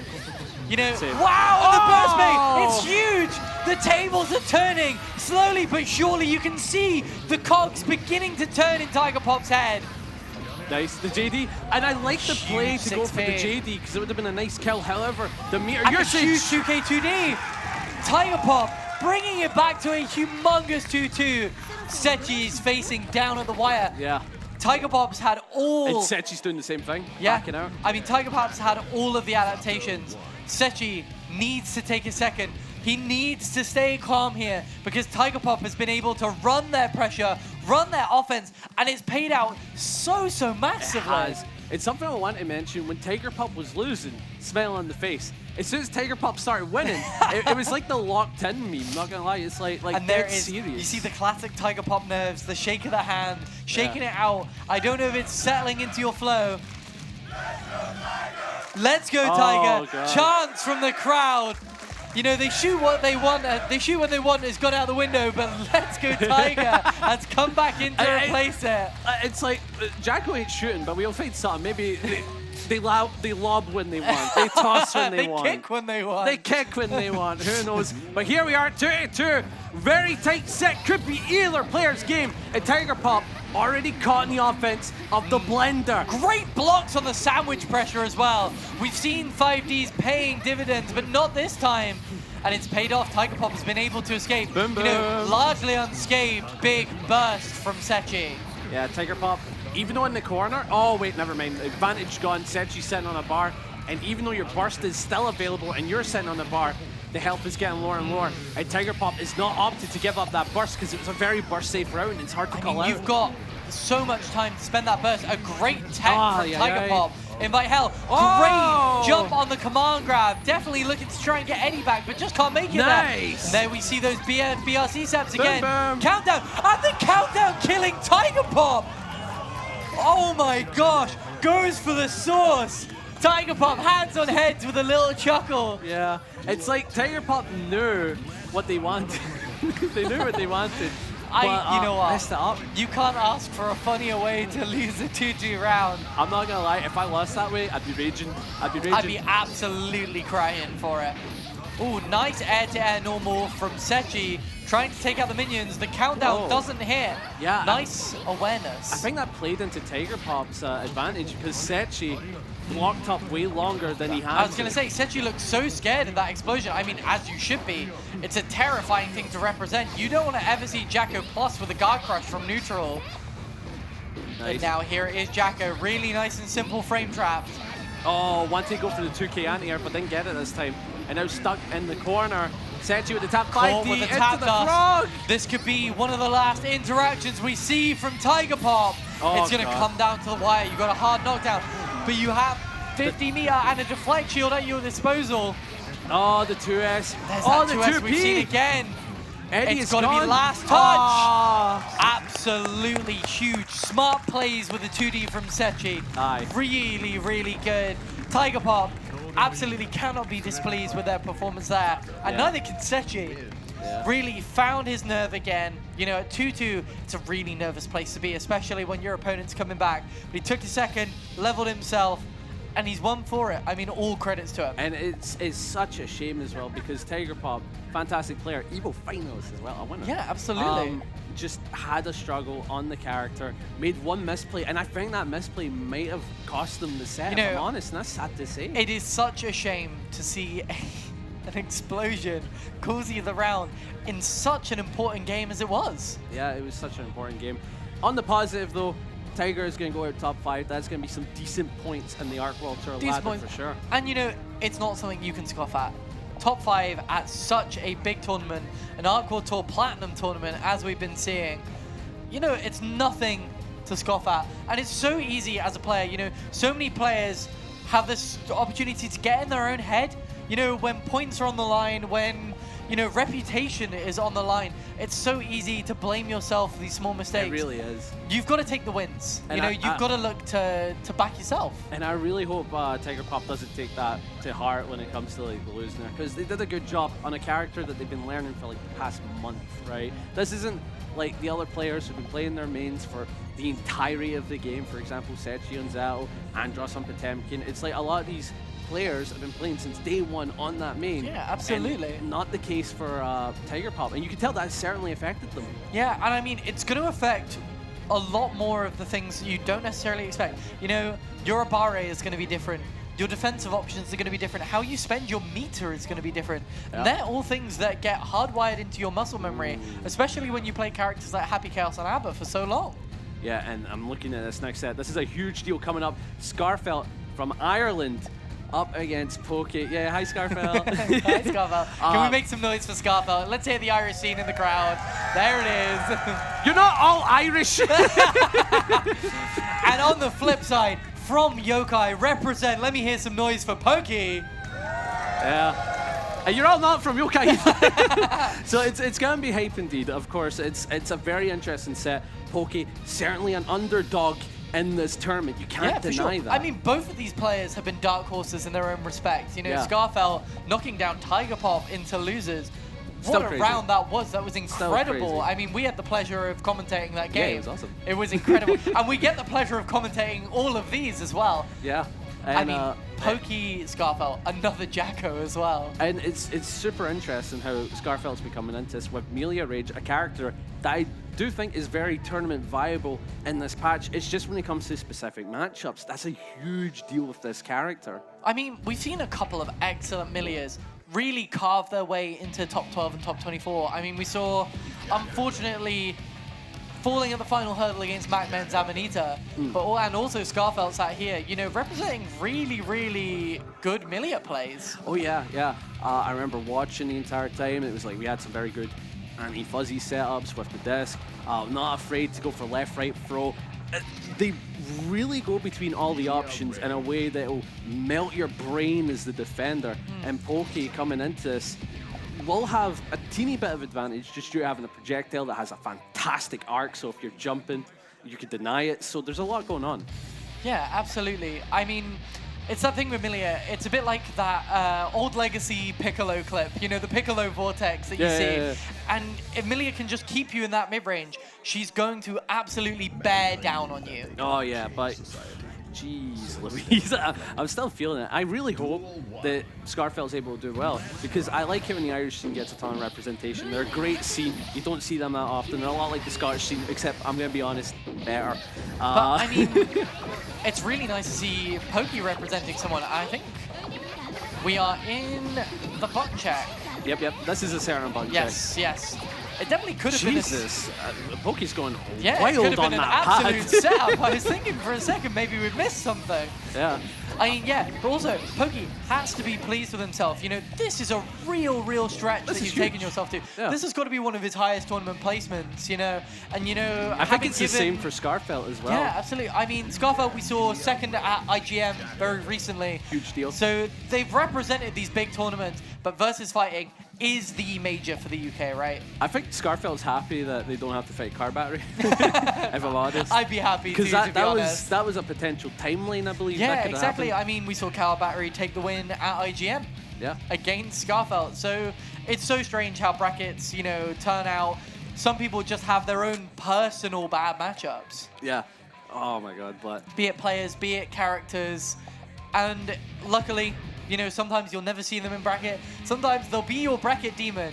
It's quite nice to have a bracket demon, you know, that person you can have that rivalry with. That is. Again, in Scotland, I've had many rivalries with Dylan.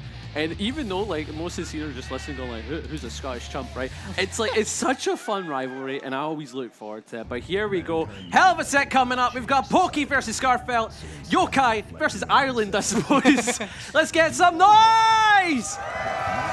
Love it from the crowd. Absolutely love it. Passive round start from both players here. Opting for just trying to play it safe, trying to see what the other player's doing. Into the throw setup. And now you are in the Jacko blender. Both of these characters wanting to run a similar kind of play style. Yeah. You know, go for the knockdown, put the other person in the blender. Now, even though Melia Rage, super rush down character, just wants to go. Ooh, nice Mirage. When it comes to the first interaction in neutral, you'll see Scarfelt play a lot patiently, just due to the fact that Jacko can cover these screen spaces. Well, exactly, right there. The minion covering the arc of the Gipel. I mean, Jacko does have a couple of excellent anti-airs. You know, you see in the 2S, especially if you can ping a minion up, That's going to cover a massive part of the upper side of the screen. I want to say it's 6K or 6H, the large kick. It's going to be able to stuff Milia from longer ranges. And it's paid dividends so far with Pokey taking round 1. Yeah, hell of a start for sure. And also we're listening to an absolute banger. Smell of the game. Whoa, love that song. But Pokey able there to serve is those the big minion throws trying to pluck Scarfell out of the sky from range. Oh, geez, Louise getting 2-1, able to reset, going for the 2D, well defended, and just like the minion, not unkillable, but aggressive. Go, go, go, go, Yeah, go. absolutely, and a great burst bait. Doesn't finish the job. Scarfell might just have one more interaction, can't take it back. Yeah, Pokey getting a perfect. I think Pokey could have gone for an OTG to guarantee the kill, but on the positive, still takes it with the perfect. So even though there was a misplay, it was a perfect. I mean, and a perfect is also one of those opportunities to deal mental damage to your opponent, right? Like, you want to go into every game with a fresh mindset, but if your opponent has just perfected you, you're thinking, I have to change my game plan drastically. Yeah. Oh, nice 2K. Able to set up for the minion. That's like why we're doing that. We're staggering away to set up minion so we can go wild into tap 5D. Paying huge rewards for Pokey. Getting massive out of the tap dust into the wall break. Taking round 2. Pokey has come out the gates in both of these games swinging. Aye. Scarfell has been finding a difficult time finding that footing. And it's down to what I said earlier. Jacko covers the screen space really well for Milia. The 5K day in bits, the far slash day in bits, the 6H day in bits, and the minion arcs are perfect. But I mean, we absolutely cannot discount Scarfell. It's something we've said time and time again. We said it yesterday, I'm going to say it today. Scarfell is never the type of player that you can discount. You know, we've seen them come back from 2-0s time and time again. I still love hearing no. It's so good to be in England. Into the pressure, setting up for the orbital, but not gonna matter. Runs up, sets the pressure. Great throw tech from Pokey. Just got the read on Scarfell there. Chasing down under the minion, not going to let the clap hit you. Oh, very nice into the H-disc. That's going to allow for some nasty high-low. Going to go into the throw, but it was a back throw from Scarf. Wow. Oh, that's bad. Now you've got to face chip damage. You have to FD. It's your meter or your life. You see the wrist gauge cranking up. Caught by a minion. Scarfell is being put on the ropes here, and the crowd is desperately trying to rile their person up. Aye, and Scarfell doing as we see with a lot of the top level players, when you're down 2-0, let's back out, take a little breathing room, think about it. But Scarfell only has the Milia. We're not going to see a character swap. And we see Pokey representing the minion plushie, your own personal supporter on the setup. It's always nice to see. Yeah, it's like, oh, I've got time to set up. Yeah, set the Jacko plush, quick. Toss out the opponent. That's the minion. I wonder if we'll ever see a Scarfell change, because you know I've not really seen anything other than the Milia from them. Yeah, no, that is all they have in the bag. Hardcore Milia Rage main.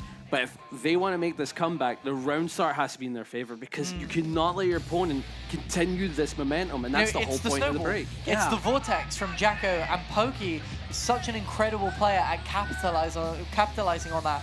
You know, we've seen round start wins, and you get set to the corner. We're hearing cheers of "Let's go Pokey" from the Yokai folks. I want to hear some counter arguments. Come on, guys. Come on, guys. The Irish scene is sounding awfully quiet. Nice. Able to play it cool, setting up for the minions. What a parry. We're seeing more parry from Pokey indeed. And just denying the arcs again. Scarfell cannot approach. Absolutely. Pokey is just commanding space. And there it is again. That minion from the top rope on the 5H. You've got to have that object permanence to make sure you've recognized that minion going up. You can't be mashing, because at the end of the day, every single stray hit converts into more meter for Jacko and more attempts at her to mix you. Aye. Good burst. Burst into the corner as well. Really smart. Yeah, it's certainly an optimal burst, but bad moon right at you. Scarfell getting a pickup. H-disc. Same side into J. Incredible blocks from Pokey. Caught by the throw on the end. Now, if I'm Scarfell, the next time I get a knockdown, I'm probably going to go for throw. We're seeing our opponent is blocking up to an insane degree. Throw will work. Absolutely. There it is. Predictions. The throw will work. What happened to no coaching during the setups? I'm sorry. It's good to realize the adaptation is needed. Yeah, absolutely. And I mean, if it's something that even we can recognize, you know, like, it's clearly on the table for Scarfell. It really is. Oh, the 5H whiffs. Really nice jump. And this is exactly what we've seen from Scarfell time and time again. That 2-0 down almost fueled by, it's like cramming for an exam. You know, you've got one more night to bring this back, bring yourself up to a loser semi-finals. Nice kill on the minion, PRCs into the JH, caught by the low. Scarfell looking to maybe one more interaction. Into Goes the throw. for the throw. Yeah, again, your opponent is blocking up. They're in these that one guy was excited. We've been seeing a lot of good throw representation because Scarfell has realized my opponent's blocking up. They've got good defense. I need to try and throw more options at you. Absolutely. So the throw's going to work. And it seems to have rattled Pokey. You know, we're going maybe back to character select. After one game. Looking for a little bit of, you know, relaxation. Pets the Jacko plush. Okay. Gets the little bit of, you know, Help me. fuel from it. Help me. Tell me what I need to do, please. More minion arcs. It didn't work. Why did you lie to me, Jacko? More space commanding. You know what we've seen from Scarfell? That fast slash poke, just killing a minion into a JH. Really, really clever from Scarfell. Good tech. Head to the JS. Amazing area call out from Scarfell. We're well aware that that's the play right now. Look for the skies because you need to avoid these minions best you can. Oh, really nice air-to-air. We've seen air-to-airs pay dividends in so many matchups. The cross-up overhead was ridiculous. Did you block it, Twin? No, I did not, Twin. That was nasty. I like it, though. It was good. But Scarfell... I mean, this is the level where we're going to see mix-ups that so few people are going to block. Caught by the minion clap behind, desperately trying to punish. Oh, what a JK to deny the airspace. Pokey, been seeing Scarfell play to the skies, is went like, okay, I should probably join in. However, Scarfell able to get in, get the close slash conversion. That's huge. Artemis wall bounce combos. Look at the damage. Jacko making Milia Rage look like Gold Lewis. Oh, yeah. Let's go, Scarfell. Chance from the crowd. Scarfell like wanted we to said, push that. This is what we've seen from Scarfell time and time again. That 2-0 down, adaptation, great 6P from Pokey, and it's gotta be, you know, you're one round down, you spend the meter on the minions, get the clap, not enough to kill, but it's anyone's game. It could be last interaction. What a disc. Able to stagger, and well, again, great adaptation from Pokey. We've been seeing that. Throw has been a good option, win the round. So Pokey's like, I need to tech that. I need to tech that. Yeah, really, really nice patient neutral from Pokey as well. Not willing to press a whiffed button at all.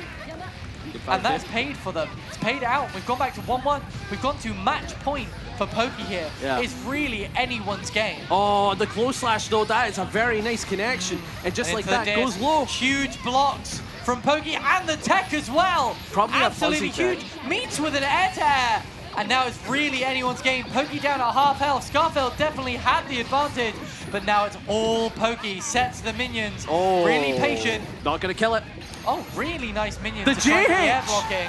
That is a risky JH. Could have been anti-air. anti-air. Huge disc. I don't know if it's going to kill, but the Septum Voices are really going to push damage. Oh! What a mix-up. Mirage! And we are taking it to a 2-2, to a match point for both people. What a game we've got in our hands. I also see the lash, apparently, from Deadlock. I get in. I don't know if the crowd will be able to see it or even the stream, but a hell of a cosplay over there. But we're backing out Pokey in the same scenario that Scarfell was just in. Two games in a row, and we're like, what do we do? Yeah, what do you do? I mean, Scarfell, this is what, like, you know, they are such a master at adaptation. We've seen such subtle changes paying such great rewards for Scarfell, and Pokey just hasn't been able to keep up. You know, we saw it a little bit at the end of that last round. It's back and forth. It's evenly matched. It is our potentially, definitely our last game. Let's make some noise for Pokey and Scarfell. Everybody's excited for it, but here we go. The round start is what matters in Pokey and Scarfell. And it's going to be a dash from Scarfell. Under the 6K, running away with the minion, not able to get it off. Oh, cross up. Huge Mirage from Scarfell's leveled up. Genuinely leveled up after all these breaks. Just adapted to such high level. Well aware that Pokey has been taking the throw, but dealing with the low. Not ready for the bad moon. Yeah, absolutely. I mean, you're seeing the wheels twist, you know, you've seen the adaptation. Scarfell, great air-to-air from Pokey. Pokey is doing the same, but I just hope it's going to be enough. Oh, what, to the... Wow, not enough to burst bait, just enough recovery. That's going to be a big hit. Can't get the minion conversions. You get Oki, though. Yeah, big throw. And the OTG damage into the top does save the wall. Any combo here is going to kill either player. What a JP. Just jumps out of the air throw range. I love this pressure being set on. Not able to get the 2K2D. Wow! The Gapel did not connect in that area scenario. Incredible cross-up JH. Gapel is an anti-anti-air, not an anti-air-air. It's just an incredible move. You're representing a hitbox in the air that a lot of players and a lot of characters just cannot mess with. And now the pressure is on for Pokey. Oh, right side. Well defended, though. Same side, backing up. Scarfelt really picking and choosing their times to go for same side, left side, and that time just left the disc to do the work. Yeah, let the disc set. I mean, Pokey's been really trying to be proactive on the counterplay, and this could be it. Scarfelt takes the game. We are getting a final game, final round! It's Taylor Player's game! And the crowd are just absolutely electric right now. Nobody knows where this could go. It could go either way. And it's going to be a big combo for Scarfelt. Goes to the crosser, big blocks from Pokey. Air throw. What an air throw. Ground throw. This time we're going right side, able to connect, showing that we're just as mixy as Melia, but what jump! Jump out, and that's going to be big damage into Oki. Doesn't go for the wall break, really smart, deflect shield. Wow, what a 5P. Big scaling, is able to set a minion though. Huge jump out. That run back avoided the JH completely. That could have been huge for Scarfelt. Dealing with the minion, not in play. JK confirmed, but nothing off of it, and we're going for a back and forth chase. 2K2D. It could be last interaction. Does the base of the deflect shield. Is it enough? It's not going to kill. The tap 50! Wow. Absolutely incredible game from Pokey and Scarfelt. Two players just going at each other non-stop. Aye, without a doubt. A fantastic set. Pokey, showing why they're the underdog of this set, did insanely well, and unfortunately, we've got to say goodbye to Scarfelt. I mean, it's been a real pleasure to see players like this adapting to each other, doing this back and forth, and we've seen it all bracket for this top 8. It's been such a pleasure to have been sat in this booth, sat with the crowd, sat with this electric atmosphere. It's been insane, right? It has been. But unfortunately, we do need to go for a little break, so, stay tuned for some more Guilty Gear action. Tactical, but destroying the voice now. Hey, we've got a winners finals, a losers finals, and a grand finals to come. Yeah, it's going to be a hell of a set. Of course, we're left with 4 contestants still alive in today's bracket. You've got Andros versus Snifodu. There's going to be Venezuela, of course, versus the Netherlands. You go down to loser side, and you've got Pokey, of course, on the Jackal, going to be going up against one of the nastiest players so far, Sechi. Yeah, I mean, every single match that we've got coming up is going to be an absolute pleasure. Snifodu, really the dark horse. Like we were saying, is a bit more of a local legend. I think there's 2 dark horses for sure. And Pokey as well. Yeah, it's like Snifodu is a fantastic Giovanna, and they finally got to travel about, go to such a huge event like VSF, and proved what he's worth. He's worth a ton, apparently. Absolutely. I mean, both of the players that we not necessarily expected to be here have proved themselves. They've laid everything out. Getting to this point is something you will be proud of for as long as you remember your fighting game career. Yeah, and in terms of matchups, this is going to be an interesting one. Potemkin versus Giovanna. This is one where Potemkin can do insanely well. And, it's a bit iffy because Potemkin is very whiff punishable by whiff punishable characters. But I'm hoping, are you guys looking forward to Andros versus Snifodu? There it is. There's that energy. Yeah, so it's going to be interesting. Potemkin does well into neutral because of 5K. 5K does wonders in this matchup. It is Potemkin's stop sign, almost fully disjointed, 14 active frames. He needs it. Oh, wow. Big corner pressure, nice throw. Went for Andros a meaty pop buster. Not opening the game quite as psychotically as last time. Yeah, he did just go for a pop buster. Oh, there it is. I mean, it's the core of your game plan, right? Wow, nice fast PLC backwards guarantees the burst-free wall break. Now, this is an interesting play because you're still going to face a little bit of a wee bit of the meter penalty, but not too much. But still gains so much from it. Again, Potemkin does so well in this matchup because the neutral, he is whip punishable, only if he chooses to be. You say about Potemkin's meter gain penalty. Wow, what a That's punish. the play. That's the play. Yeah, I mean, you say not about punishable, by the way. No. Yeah, that was an definitely RPS. a read. Wow, on the burst, it's not going to work. Stealing the meter from Andros, that is huge. Yeah, it's huge. But what, 6P? Maybe the read could have been a 5K far slash or 5H. Nice. Oh. Nice and patient from Andros. Catches on the backdash. Snifodu goes 1 game down. He's too high level. He's thinking on planes that we can't comprehend. Yeah, I mean, to be fair though, Snifodu has been playing very well for it this turn. Oh, Has been playing very well for it. he was looking for it. He was, oh, and there it is again. It's that awareness of being able to pop buster in the gaps, and the pop buster punishes. That's fuzzy pop buster for you. Like, Fuzzy pop buster. It's very That's strong. another one of the tools that's going to make this matchup hell, is pop flick. You know, a lot of people credit it as...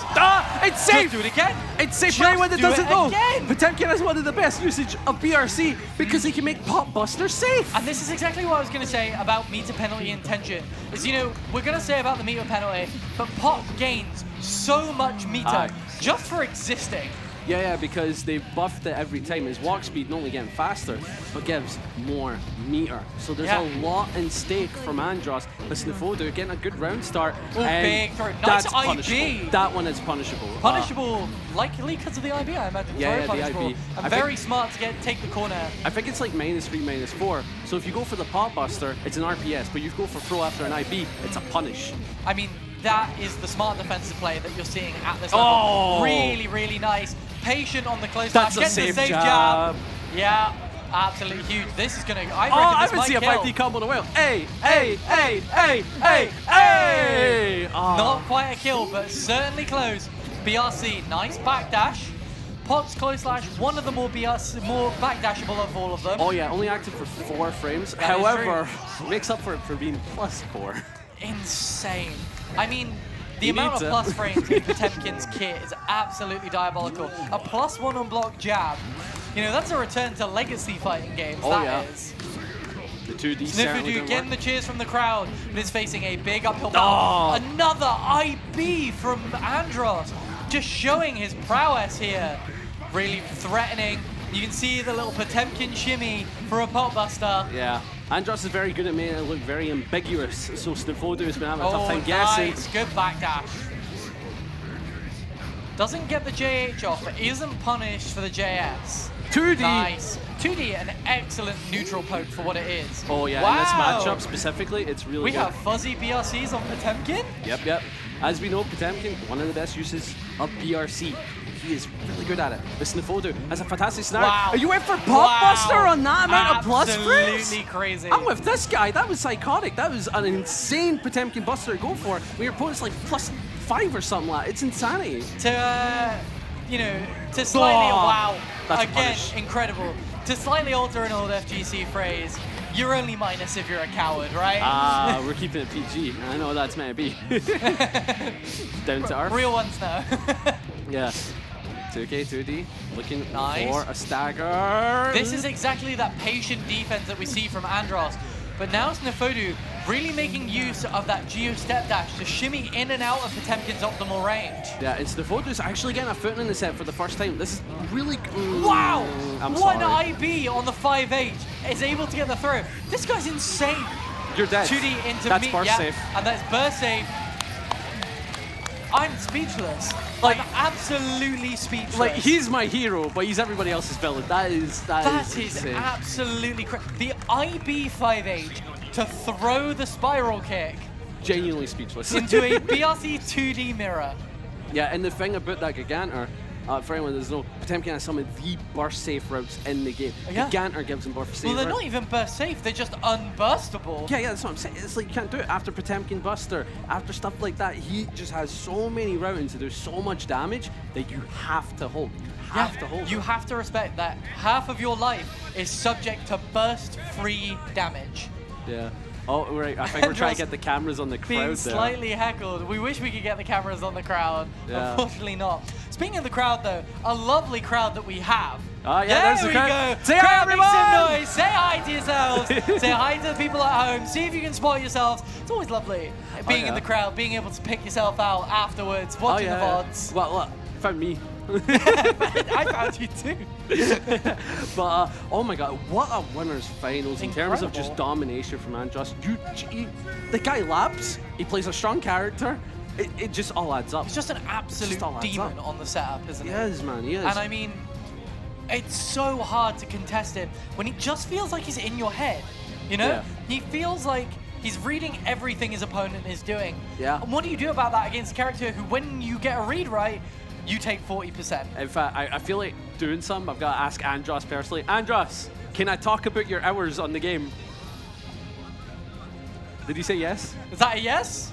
No. All right. I can't do it, but let's just say many hours spent training. Aye. He's a good trainer for sure. Oh, that's for sure. I mean, all of these players that we see at the highest level, they probably have more hours in training mode than we have in the actual game. Yeah, I think I've got like a decent bit, but most of it is absolutely right. People sit and rank most of the time, playing the game, getting to that level. Yeah. But if you want to adapt, you want to become one of the GOATs, you need to sit in training for an absurd amount of times. Also, something I want to point out, it's been placed in front of us, the trophy for Guilty Gear Strive. I want to pick it up, but I don't trust myself. that looks fragile. I know I got the clumsy hands. I'm not going to do it, but it looks absolutely I'll leave that beautiful. for the winner. That is their burden. It's like a little bowl of sweets in front of us, isn't it? Yeah, there we you go. can see Our it, beautiful, coveted Guilty Gear Strive trophy, all available for the winner of this bracket. Andros has put himself in prime position. He's eyeing it up. You know, he can see it. He's gunning for it. Yeah. But I doubt any of our competition is going to let him have it easy. Oh, yeah. You've got 3 competitors left, of course, waiting, fighting among themselves to get to this point, and it's going to be Sechi versus Poki, Jacko versus Zao again. We can't discount that 2 of them have already fought Andros. Yeah. So they're going to have to adapt and do something big to change their game plan. Yeah. Sechi versus Poki, though, now that one's fresh. I believe we're going to be heading to a button check. Could be wrong. Can't really see the Yeah, screen. absolutely. I mean, you know, at the local scene, the button check, maybe not the most common thing that you see. Yeah. When you're playing for top 8, when you're playing for a medal, that is what this match is for. You are playing for a medal. You're playing for everything. And something that needs to be noted is that Poki has been helping teach Tiger Pop some of the tech on this character. So looking at it from that perspective, no offense to Tiger Pop, Poki will have a slightly better chance at Zao, but we saw what can make it struggle for Jackal so much in this set. Yeah. So I can imagine the same struggle still coming up for Poki. Yeah, absolutely. And I mean, that's where you're weighing up character experience versus tournament experience, right? Tiger Pop, a seasoned VSF veteran, has been up on the stage, has been against Sechi many a time. You know, this is a match for the ages.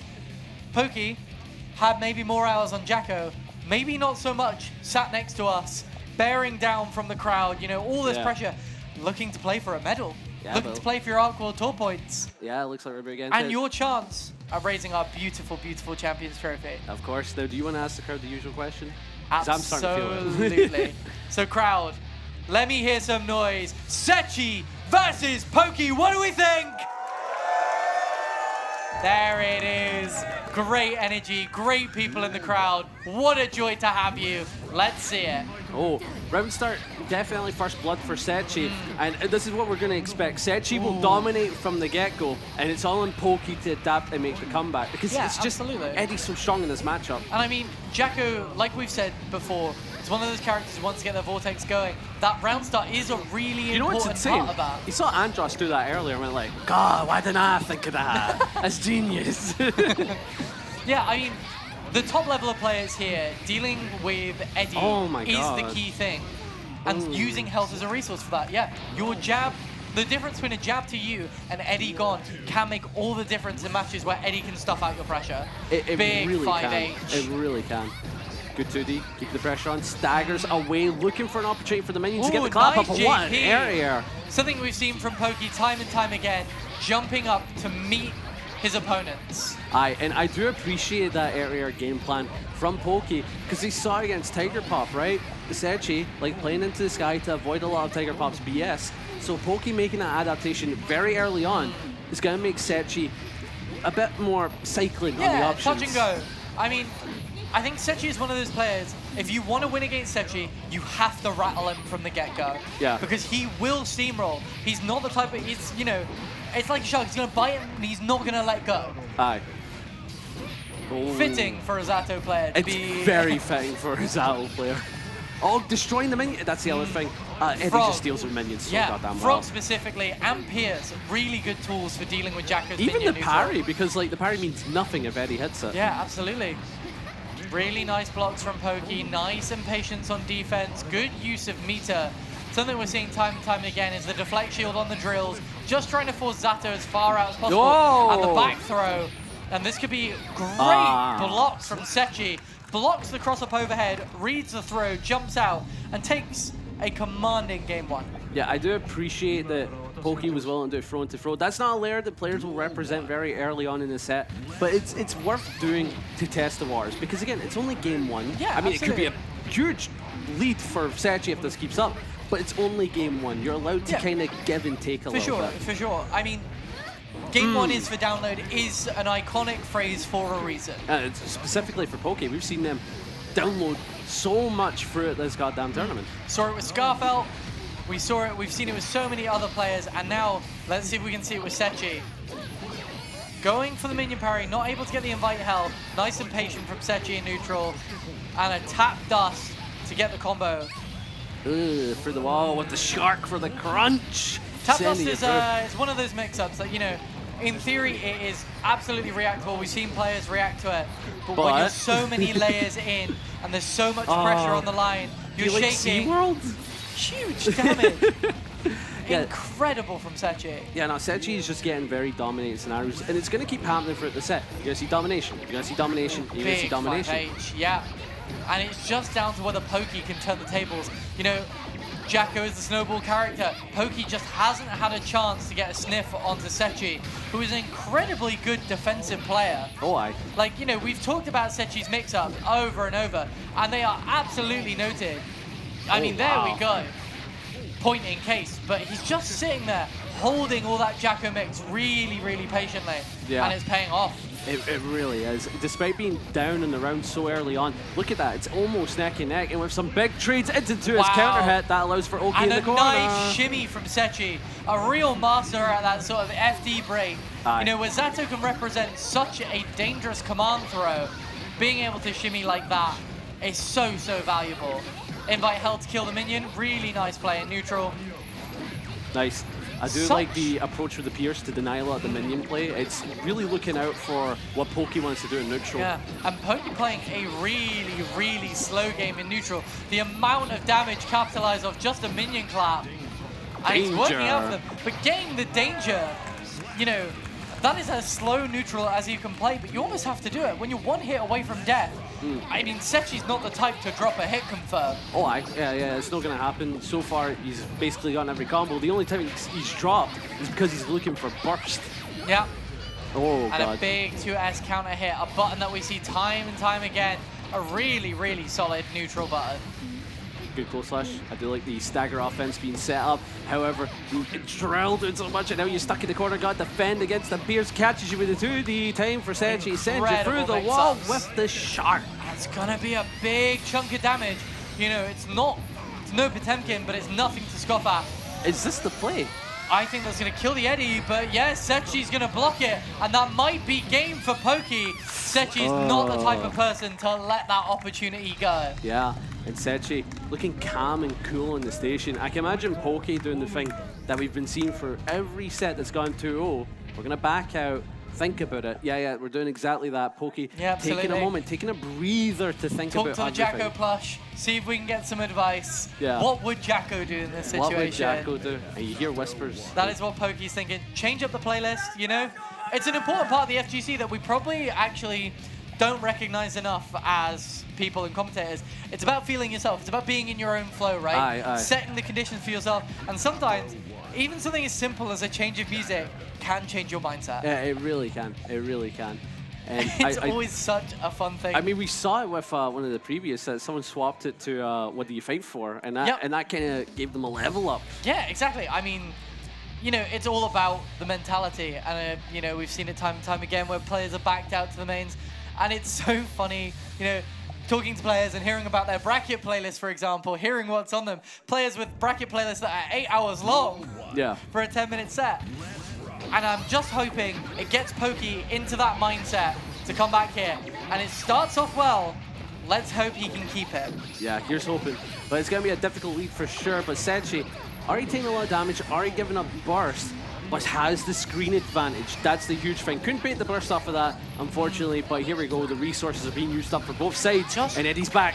Desperately trying to control the screen presence. But Sechi really careful about the jump out. Gets the read right, but isn't able to get the punish on it. Aye, and just like Sechi just on the ball slightly more. Aye. And that is what's brought him out ahead. Big 5H. Goes for the RC in order to set a minion. Gets the throw. Now it's mix time. Gonna have to sit there and hold this. Interesting that we don't see a lot of players FDing Jacko out. You know, some of the thought processes will be, wow, great way to make Sechi spend meter. Yeah, some of the thought processes are going to be to FD Jacko out and force her to dash back into and force her pressure. And with Poke's first round win, that was close. Yeah. That was like very, very close. Absolutely. And what Poke needs to do is keep continuing to make that gap happen, but where it starts looking less close. Bits and pieces of Sechi getting like tap dust, they make all the difference. And I mean, you know, Sechi's conversions, he's getting 30% health off those, and that is not something that you can risk when things are so close. Oh, aye. Goes for the minion punt, has two in play. They're dead, but you've got an additional one. And no Eddie on the screen, so the minions are actually really strong right now. There isn't a ton that Zao can do. And with the super buff as well, good use of meter from Sechi. Spend the YLC, blocks the tap dust, blocks it again! Ah, but the low. Caught by the low. Ah! And there it is. Third time's a charm, innit? Exactly. I mean, when you're caught so many layers down, so many things are going through your head, what is Sechi going to do? And you're bearing down, you know, 50-50s back and forth. Aye. Huge 2S round start. That's allowed for so much screen space to be taken. And just last Sechi finding an opening, but burst off the table. And now Poke has to try and make a comeback happen really with smart no burst. JP from Sechi as well. Oh, again with the JPs. There's the Pierce. That's going to be big damage. Opts for the Eddie gauge. Hard knockdown. It's going to be one more mix-up for Pokey. Do you block it right? Gets caught by the low. Sechi drops it. You might get one more chance. You've got one more chance in this tournament. Caught by the Zato 2S, a move we've seen. I mean, it is a fitting round for Sechi to win with the perfect. But you know what? For the underdog, has done so well in today's bracket, making top 4. So I want the crowd to make some noise for Poke, who's done so well as an underdog. Genuinely. Absolutely. It's, you know, Poke's been a real pleasure to watch. It's, you know, we love seeing our recurring faces, our Sechis, our Tiger Pops, our Androsses, but seeing the new blood of the FGC turn up, carve their way through to a 4th place, it's a real pleasure. It is, it genuinely is. But now we're getting on to one of the biggest sets, because this decides who will be facing Andros. You want to know something? They both lost to Andros in winners top 8, and that's either going to be Sechi or Snifodu, the Giovanna or the Zato. An interesting matchup as well. You know, Gio, we've seen it time and time again, the shimmy in neutral, playing around the neutral tools. Zato has some good neutral options. You know, represents a good 2S, represents a good fast lash. But Gio is so blisteringly fast and is also a wall of active frames to kill Eddie. You know, Gio fast lash. Yeah, and then Gio does have some good options. In terms of anti-airs, we do know she has a fantastic DP, for example. But if Zao manages to hit that perfect spacing where he flies outside of it, just like your DP whiffs, and you've got to use meter to cover yourself. So that's something that we're going to see Sechi definitely utilize in the set. Absolutely. I mean, Sechi is a master at spatial awareness on the screen. You know, this spacing, where do I need to be playing? What height do I need to be playing? Which is something a lot of characters don't even have to think about representing. Yeah. And the other thing, of course, Snifodu and Zato, not Zato, Sechi, when you look at it, it's like, who did the best into Andros? And if I was to be a betting man, it probably would be Sechi. So in terms of runbacks, we might see that. But I feel like Sechi has a little bit more experience into Andros and into Potemkins. You know, EU Potemkins are quite prolific. We have the likes of Krillu and Mati, both who've turned up to VSFs before representing Potemkin. Unfortunately, Krillu couldn't make it, and Krillu was not going to play Potemkin, by the way. Oh, really? Robokai, man, has been waiting for Robokai for years. And now Robokai players are really eating it good. And you know what? Hats off to Arc System Works. Robokai, we were saying it yesterday, a real breath of fresh air for the Strive scene. Exactly. Actually stands out and feels very well adapted. There are some things to missing, but for the most part, that is Robokai. But besides Robokai, because he's not on the screen. I mean, that's something that I think Strive is impeccable at, is staying true to the characters that people love, but also changing them for the better. You know, we saw it with Abba. You know, they've really developed on Abba as a character, but at her core was still what people loved from like ACPR and Exerd. But here we go, gonna be heading into the next set. It's gonna be Snifodu versus Sechi. I want to hear the crowd make some noise. Who's gonna go through it? Grand finals. That is it, playing for a loser's finals place. This is all the marbles on the line. Both these players got to be happy. You know, you've got a medal on board. It's whether it's going to settle for bronze or go for gold and our brand new spanking champion trophy. Hear it for Sechi and Snifodu one more time. Let's hear it. These guys are going to have dead voices by the end Absolutely, of this. so are we. Yeah, but here we go. We're getting started. Sechi does have the corner in play, and Snifodu going to get caught by the command grab. Do we see another one potentially? A really, really big start for Sechi. Goes for the low, sets the pressure. Nice throw for Snifodu. And then if there's something we know is that Geo can also represent an absolutely absurd amount of damage in the corner. Aye. An absurd amount is definitely going to be a high amount, but Sechi looking to take this round needs one more interaction. Not and you're quite. back to neutral. Back to neutral. Yeah, back to neutral is probably, wow, nice PRC. Is able to get away with it. Is your meter or your life. Any amount of chip damage is going to kill you there. Dash is under. Really smart play from Snifodu. Oh, aye. Good plus frames being set up, able to go with the low, looking for a stagger fuzzy pressure. jump out. As we know, Sechi has been using a lot of flight to jump out. BRC Fuzzy's caught by the low, goes for a burst bait, Aye. gets a throw bait instead, and gets the throw to kill. Yeah, Snifodu taking the first round off of a clutch scenario. Could have easily have lost off of a spare normal. I mean, Snifodu, that was a really scrappy last interaction, wasn't it? Oh, aye. You know, Snifodu really looking to take Sechi's burst, takes a throw bait, isn't able to capitalize on it, but is able to get his own throw. God damn, Giovanna combos are so fun in this current patch. Oh, Gets the absolutely. counter at 2S, that's going to be huge with the super Spends cash the out. super. You know, it's really fun seeing the sort of Geo mindset of do you hold the super, aim for the chip damage and extra damage, or do you spend it and get your super wall break? I think against the Zato player, you absolutely spend that great It's block on the such tap a pass. difficult decision to make. But with this command grab in play, you've got the knockdown set. You could go for anything. But Snifodu with a brave mash up against a character who had so much to work with there. Yeah, I mean, Zato's one of those characters you absolutely have to be brave against, right? Yeah. There's a lot of gaps, and your main goal is to kill Eddie to stuff that pressure. If you are brave, Yeah, you get rewarded. It's kind of like the Ramlethal thing where it's like, you need to mash, you may make preemptive decisions, and if it doesn't work out, you get caught. Ooh. Sechi puts Snifodu back to the corner. Really nice defense, but caught by the low. Big Ooh. sword super, get your Eddie gauge back. Oh, Nice big deflect deflect shield and kills Eddie.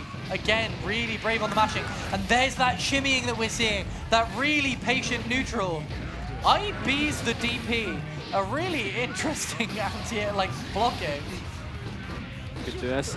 Looking for more fuzzy offense, and of course we've got She-Hulk on the screen. She can do so much with 100 meter. Of course, faster Oh, speed. that's gonna be big. I don't know if it's gonna catch Sechi. YRC? That is such a peculiar option. My guess is Sechi maybe made a misinput, maybe Yeah. wanted to punish with a BRC or RC. Whether it was nerves or whether it was, you know, a pre-input for the RC, Yeah. that is devastating for Sechi. Aye. Because that definitely could have gone the other way had that not happened. Yeah, it's so peculiar. Very, very peculiar, but Sechi gaining a huge advantage in another round start. Sechi does tend to do well from the round start, but Snifodu does amazingly at the comeback factors. That is why Snifodu has been winning. I mean, Sechi has just been under the cosh these entire rounds. You know, he's been able to enforce his pressure, but Snifodu has been really calm, Aye. really solid. It feels like the nerves aren't getting to Snifodu here. You know, there's all to play for. Patient on the YRC and almost gets it. Hungry for Sechi's meter. Oi. Went for it again. Yeah, I that mean, was a you're bit one risky. game up and one round up. You might as well. Oh, into 2K. Huge blocks. Looking for low offense. Caught by Catches the with low. another one. This time it's Sechi looking for the burst bait. Aye, it's Snifodu doesn't bait. And a huge jump in. The burst bait may be the thing that kills you there as well. Yeah, I absolutely love that from Snifodu. The patience to not use burst. They're well aware that the combo can't wall break, so you don't need to worry about that. And well aware that Sechi is gonna be looking for it. these options. Yeah. I mean, this is what we've said. You know, Sechi's now 2-0 down. You have to take risks. Aye. You cannot just sit and play passively Not backing because out. clearly it's not losing. Yeah. Not backing out, going back into it, maybe feeling the momentum. I know the Snifodu fans have momentum. We're hearing it from the crowd. Oy. Good You jump know, in. the Snifodu chants haven't stopped this entire game. Snifodu. Oh, good What counter. a fast slash into what is going to be a big damaging confirm. to the wall. Not good for the wall break. Close slash OTG to get the setup. Nice jump out from Sechi. I think Snifodu would rather look out for a scenario where they can make Giovanna have the install, because the dash speed also does a ton, and having that DP to rip anytime with meter does so much. Incredible blocks from Sniffer, and the throw tech as well. Good 6P on the BRC down. DP, strange answer, because that DP does not have any iframes. This is true. However, shins are not hittable, and the head's not hittable. So that is true. We'll take both. Yeah, it's one of those really strange moves that sits in an interesting category, because obviously Geo doesn't have a typical reversal in that sense that is not metered. It does work though. It does work indeed. Sechi able to claw around back. Snifodu looking a little bit more touch and go. This is one of those moments where you're going to be nervous about winning. You know, the nerves of losing are just as bad as the nerves of winning. This is true, but what a goal burst on the command grab, that is huge. A good 6P as well from Sechi, not letting Snifodu get in on his own terms. Aye, but getting stuck into the blender of Zal, it can be difficult dealing with this high-low, and just like Sechi has a winning scenario, sending you through the wall. Taking a tiny break earlier wasn't a ton, but it still did enough for this winning scenario on this match. But a really, really patient offense. Doesn't go into the opposed, gets the command grab, and Sechi takes his first game back. I think that's going to be big. Aye, what he did there was absolutely perfect. It was like low, low, mid, low. Yeah. All right, you're taking the throw. Yeah, absolutely. You're just like, it's that time to get into your opponent's head. Like we've been saying, the adaptations to see that someone is just going to sit there and hold it. Zato is very happy to throw high-low mix-ups at you all day. And if someone's going to sit and hold it, Zato's eventually going to run out of resources. And that's not something you want to be facing against Giovanna. He really doesn't lack that much in offense, but here we go, getting straight into it. Snifodu getting a large round start, but the back throw from Sechi, and goes for another command grab. We've seen it time and time again, Sechi getting those command grabs. And gets the overhead this time. Has been representing a ton of low offense with empties, so the JD does work wonders. Yeah. Big backdash on the Geo flip kick. Invite hell, not able to stuff out the spiral kick. Looking out for burst. Goes for the burst bait, catches Sechi on the jump out. Oh, went for a challenge in the wire seat. Not a bad idea considering Giovanna got the buttons for it, but didn't work out. And now Sechi is getting a huge combo off this command grab. Kill, no, opts for the drop. Goes for the mix-up, and it pays off perfectly. Great option from Sechi there. Aye. I think Sechi was mostly looking out for good burst bait scenarios, while also try to go for the win there. IB's the cross-up overhead for the punish. That's execution for you. That's these top players for you. Great back throw. Sechi seems to be running the show so far. The Snifodu fans in the crowd have gone quiet. No, that one guy's left. But they won't let that. They won't take it lightly. Oh, another throw. I think you go for another one, right? Oh, not quite. Would have worked. Yeah, I think he went for a fuzzy jump. Wow, nice fuzzy with the PRC scaling. Is it going to be enough? With the meter, absolutely. With the super, is it going to take to the wall? I think is going to be the big thing. Aye, and just like that, Snifodu is facing set point. Could take the set here, but Sechi is not going to be easy to knock out. Absolutely. This man is a rock. You know what? I take back what I said about the Snifodu fans. They are not going to take it lying down. Yeah, they didn't like that disrespect, Pete. Don't do that. Don't do that. You got to keep them going. Yeah, true. Oh, God. The DP not going to work out. Oh, God. This is actually brutal. I absolutely love this PRC play from Snifodu. Goes for the DP to get you off the ground. PRC into an overhead. And a big shot from Sechi. This is nasty. Oh, catches with the pierce. Backdash. Got to wait on the burst. Not this time. Really nice patient burst from Snifodu. You definitely smell that Sechi wanted it. Yeah, but the negative about giving up burst there is that you can no longer RPS on these huge combos. It's all guaranteed, all for naught. But Snifodu's still alive. Goes for the back throw on the opposed. And now it is Sechi taking it to a 2-2. What a comeback from Sechi. Honestly, a fantastic read on that back throw, because afterwards, go for another throw is genuinely a good option, because we've not seen throw into throw offense. So Snifodu making that adaptation was clever, but Sechi making that read was on a next level. It's just absolute back and forth from both players. Sechi just getting into Snifodu's head that little bit more, and it's taking it to 2-2. Yeah. We're getting another last game. The Snifudu fans are loud in the crowd. Let's hear it for Sechi and Snifudu. 2-2, match point! Keep in mind, whoever wins fights a Potemkin, so is that a punishment? Oh, God. Not just a Potemkin as well, the Potemkin. Yeah. Good offense VSF goes for the 2D to avoid the 5P. Clever decision making from Snifudu. However, what an incredible button in this matchup. Able to push through Eddie and into Zato in neutral. It's pretty solid in this matchup. It can be difficult to represent, but when you get it, it does wonders. Genuine wonders. Absolutely. And that's a big invite hell for Sechi. It's not going to be enough to kill, but a super wall break with 50 meter at your back. And one interaction is all it takes. 5H. Not a bad option, but as we see there, the drills did a lot. We saw the kill on Eddie. Yeah. But at a point where you cannot risk a trade, that is an incredibly brave move, and it doesn't pay off. I said she's just gaining momentum after that previous win. Is just able to keep it up. Now you're stuck in the corner against the drills, catches you with the pierce, and now you're still stuck. Welcome and invite hell. Wow. The It burst. is just all Sechi, no burst, saves it for after the wall break. I totally respect it. You cannot let it go too early here. Yeah, I sense a throw coming. I got this gut feeling that after a reset or something, because we want to make sure the burst doesn't come out. Doesn't but spend no, the burst goes this low. time, and you are one throw away.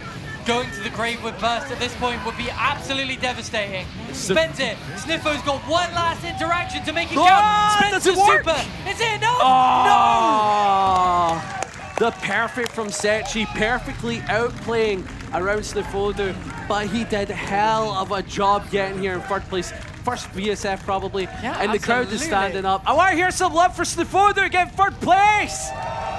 I mean, you've come for a medal from absolutely nowhere. A local legend, you've got your whole gang behind you, cheering for you. You definitely cannot be disappointed. But all props to Sechi, an incredible play at the end. If you're gonna look for an invincible reversal, using Eddie, blocking for yourself on that last interaction, really smart. I see him. The man approacheth. I don't think you need to see him. You can almost feel the menacing aura coming up the stage beneath us. The man, the myth, the legend himself, Andros. Yeah, obviously represent Venezuela. Fantastic player going to be coming up here. And it's so funny to talk about Potemkin mains, right? Because a lot of the Potemkin mains, right, are pretty chill. Most Potemkin mains are pretty chill people, sound guys. Andros being one of the key ones. He's a big old teddy bear to talk to. It's really sweet. However, you watch his gameplay, that's a villain. And look at that. He gives us the absolute sweetest little wave on the way in, and then he's going to round start Karabuster you and win in 3 interactions. He's not doing that against Sechi, right? Like, surely. Wasn't Sechi the first victim of that? Yeah, that's what I'm saying. There's like no way in hell. But Sechi's done a fantastic job after being sent in losers, sticking into some of the tiniest opponents. Of course, Snifudu able to beat that pokey. It can be so hard to keep your head level when you go down to such an incredible player that is Andros. Yeah. You know, it leaves you with such a big task. You've got to push it all the way back, especially going out in winner semis. Sechi has won a lot to be here in Grands today, and absolutely at no point should be disappointed with his performance. Not genuinely. I think anyone that has made even top 12 in this tournament has done so well. Keep in mind, 200 entrants have joined this bracket. 200 people have taken part and fought for their position, and there's been so many upsets, so many players that were just there, like IML and Goose, who were kind of underdogs for the entirety of this tournament, and you didn't get to see them in this top 8. We saw it in the 4 top 12 loser side matches, was some of the most hyped matches we had the past 2 days. Yeah, like you say, IML just dropping out, Amanita just dropping out. Car Battery as well. So many players who are really vying for this final spot. And at the end of it all, we see Sechi and Andros. Yeah, Wales and Venezuela. Yeah, a run back of winners semis. You know, as a Welsh born and bred, like to say commentators can't be biased, but I see Sechi. I know. And it's like, you can, again, I've said this many times in the commentary, you can have a teeny bit of bias, as long as you're not saying like, oh God, I hope to God Sechi loses. Because that's messed up. That's just evil. That is just evil. I mean, both of these players are awesome. And both of these players have been a real pleasure to watch. I mean, I'm sure the crowd can attest. We have had an absolute pleasure over top 8. Isn't that right, everyone? Yeah. Oh my god, I've been feeling it. My heart's been going. Look It's been at it. such a good time. So many incredible matches. Seeing Precho and Tiger Pop play each other so early on. Sechi and Tiger Pop another run back. Pokey and MacMens, the heel being taken out early. Scarfelt and Snafodu, the dark horses of the tournament. Aye. It's just been an absolute storm of a top 8. Yeah, and even at that, Andros has hardly dropped any games as well. That's He's something dropped to keep in mind. one game up to top 8. Yeah. One game this entire tournament. He's even dropped a He is game in this villain. top 8. Yeah. Come on, like he's done so goddamn well. And you can tell it's like as much as I want to support him, it's like he is without a doubt the villain of this bracket now. Yeah. I mean, Sechi must be feeling like, you know, this is like Attack on Titan for him. He is bearing down on these giants. Yeah. And he is just literally. trying to swat this Potemkin down. He's gonna have to play his heart out if he wants to get to a grand final reset. Yep. But if there's anyone who can do it, it is Sechi. It is Sechi. Like I said earlier, Sechi stands the best chance going into Andros. Like, that is what I felt as we got to see Sechi fight into Andros, as we see Sechi develop and level up. It makes the most sense. But would you love to ask the lovely crowd about Grand It Finals? would be my absolute pleasure, as it's been my absolute pleasure to sit here doing top 8 with you, Panda. Thank you very much, everybody. We are coming to our final set of games for today of top 8 Grand Finals. Sechi versus Andros. Make some noise! Oh, gotta be a hell of a set. Potemkin versus Zato. Set play versus the grappler. Yeah, the absolute brute that is Andros. If Zato, if Sechi can stay focused, stay with his head, I can see this push into a grand final reset. Oh, but aye. Andros is just an absolute wall of a defensive player. Trying to break this guy is insanely He difficult. doesn't do it again, right? No, absolutely not. Not this time. Oh god, I'm not gonna lie, my heart was going there, like watching that round start. I'm like, he doesn't. I'm certain that Sechi had a little bit of like PTSD from that first Aye. round start. You saw a really passive walk back, wasn't going to let it happen again. Yeah, but here we go. Andros certainly in the corner. Sechi gaining the first advantage for sure, dealing a decent bit of damage. Really nice. I mean, we saw it from Sechi in their first game.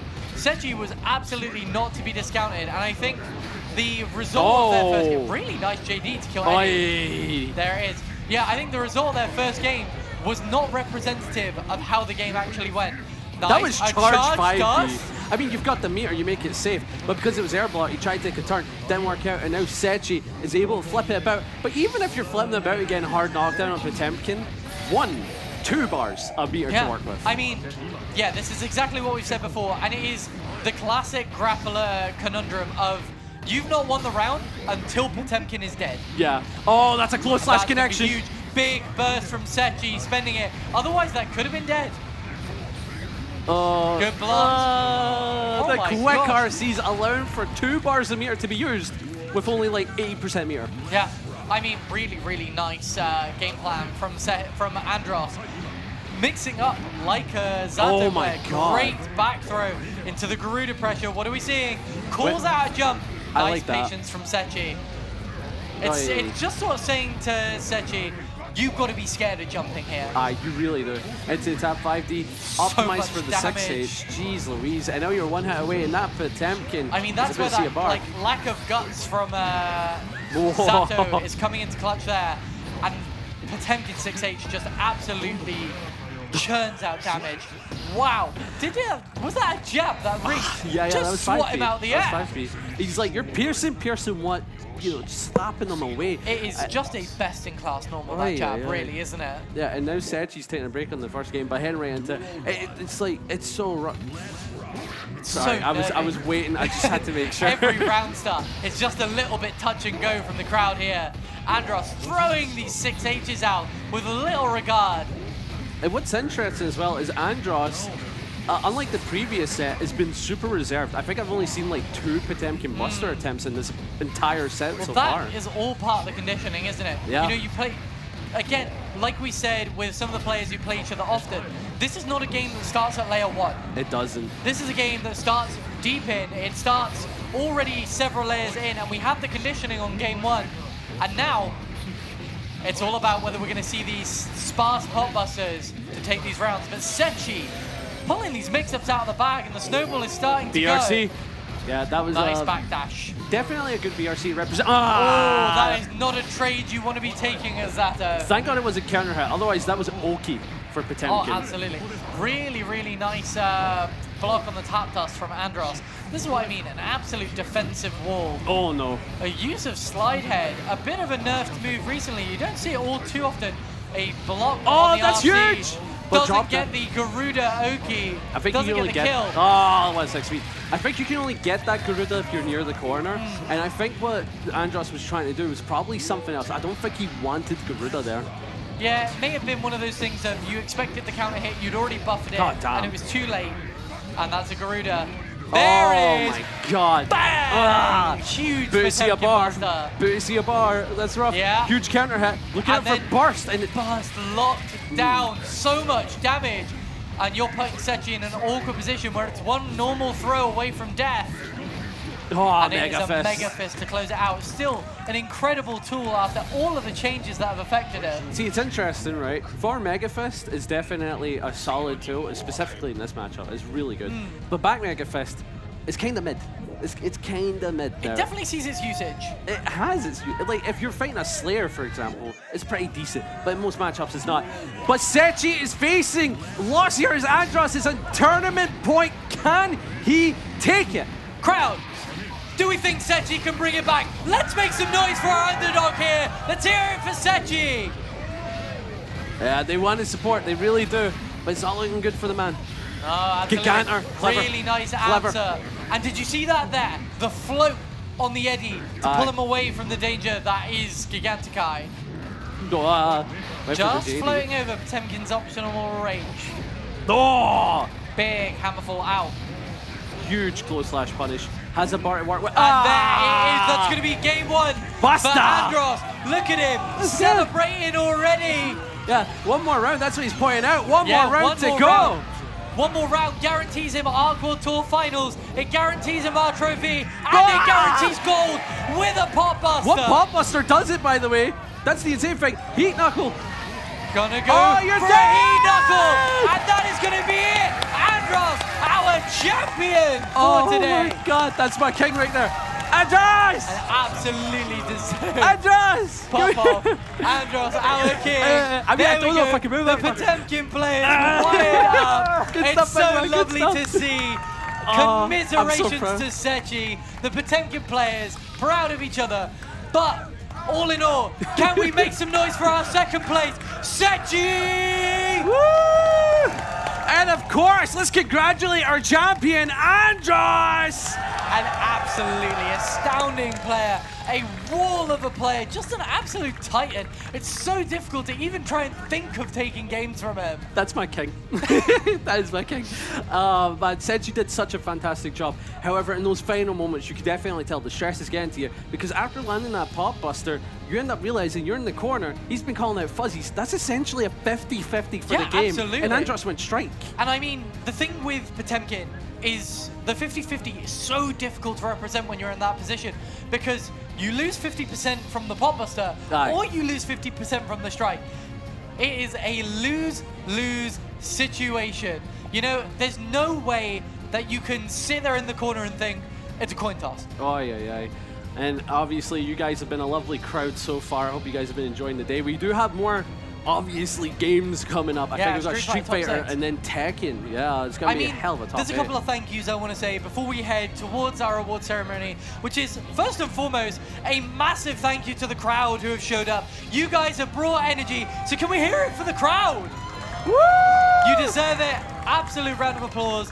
And also to our wonderful, wonderful staff and crew who have been working behind the scenes. You probably haven't seen it. The people who got us water, the people who are in the comms booth, in the lighting booth, sorting out our players. You don't see these guys. You really don't. You don't see them. The amount of work that goes on behind the scenes to keep a major of this scale running is insane. It is absolutely mental. Like, we've been having such a good time here.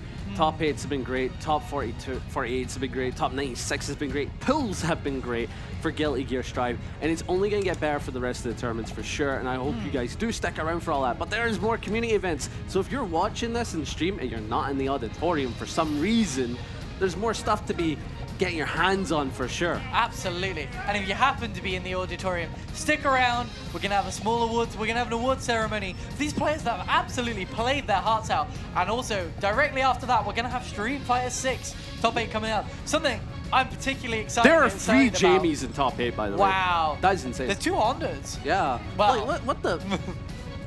I mean, I'm personally quite excited for the Street Fighter 6 Top 8 because we are seeing somebody who comes and shows up at Bristol every now and again, Matt Hazard, an incredible Honda player, getting a run back from the 3rd place playoff of last year with Broski. God damn. Also, shout out to Bolt Strike. He's a hell of a Jamie to watch. I'm looking forward to that. It's going to be a great time, man. We're going to have a whole day of some of the most incredible fighting games that you've seen. You know, there's a reason these players are top 8. We had the absolute pleasure of watching, commentating, and being a part of top 8. Yeah. But now we move to our awards ceremony, I believe. Oh, yeah, and I do see the host, our lovely Keno. I love this guy. He's awesome. An absolute beautiful, beautiful man. Looking dripped out as always. Keno, take it away. As always. Did we enjoy that? Sound. Love to see the crowd out here today. May we? No, may we though. Champion not French, unfortunately. But we're out here today to award these medals, starting with 7th place, all the way from the US. Can I get a round of applause for mans like Mac Mans?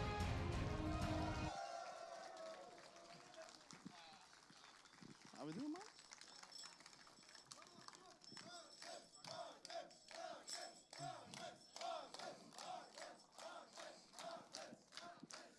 Absolutely fantastic. Well done there. Next up onto the stage, 7th place as well.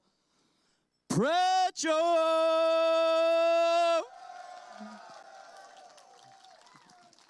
Well done.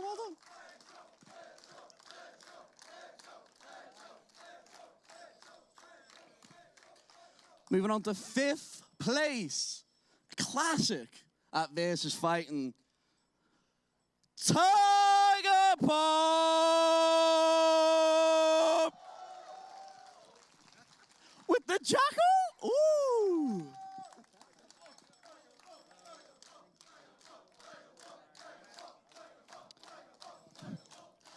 Joining them in 5th place, the Drowning Pools TO, all the way from Ireland, one of my best friends, Scarfield!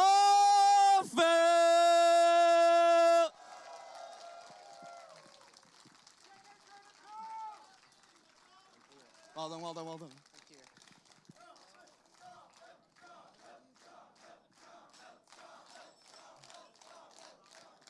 And joining the Jacko Nation that we've had in this top 8, a stunner and first major, Pokey!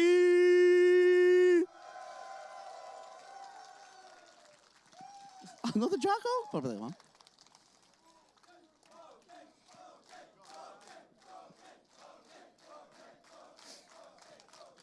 And it wouldn't be an international tournament without some of the Dutch. In 3rd place, and be here for Sniffadoo!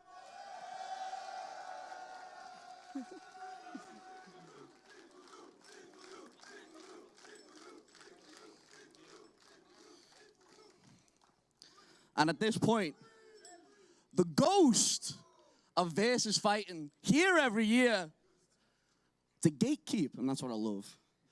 In 2nd place, Sachi.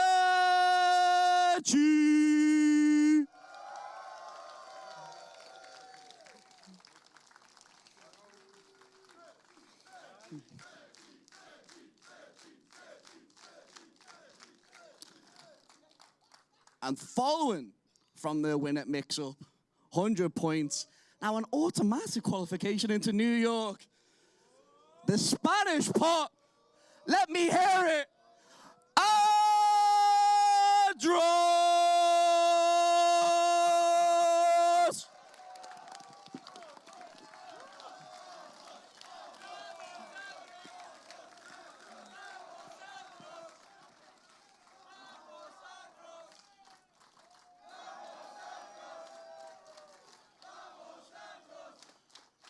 Scooting on down, folks. Scooting on down.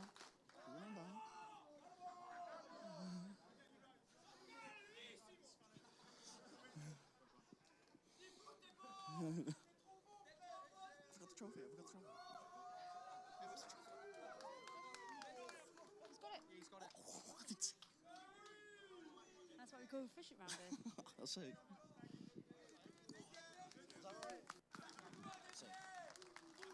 say that's it for your top 8 for this drive.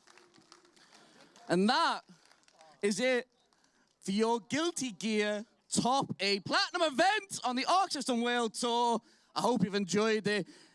Give it up for the commentators, Panda and Bumblebee.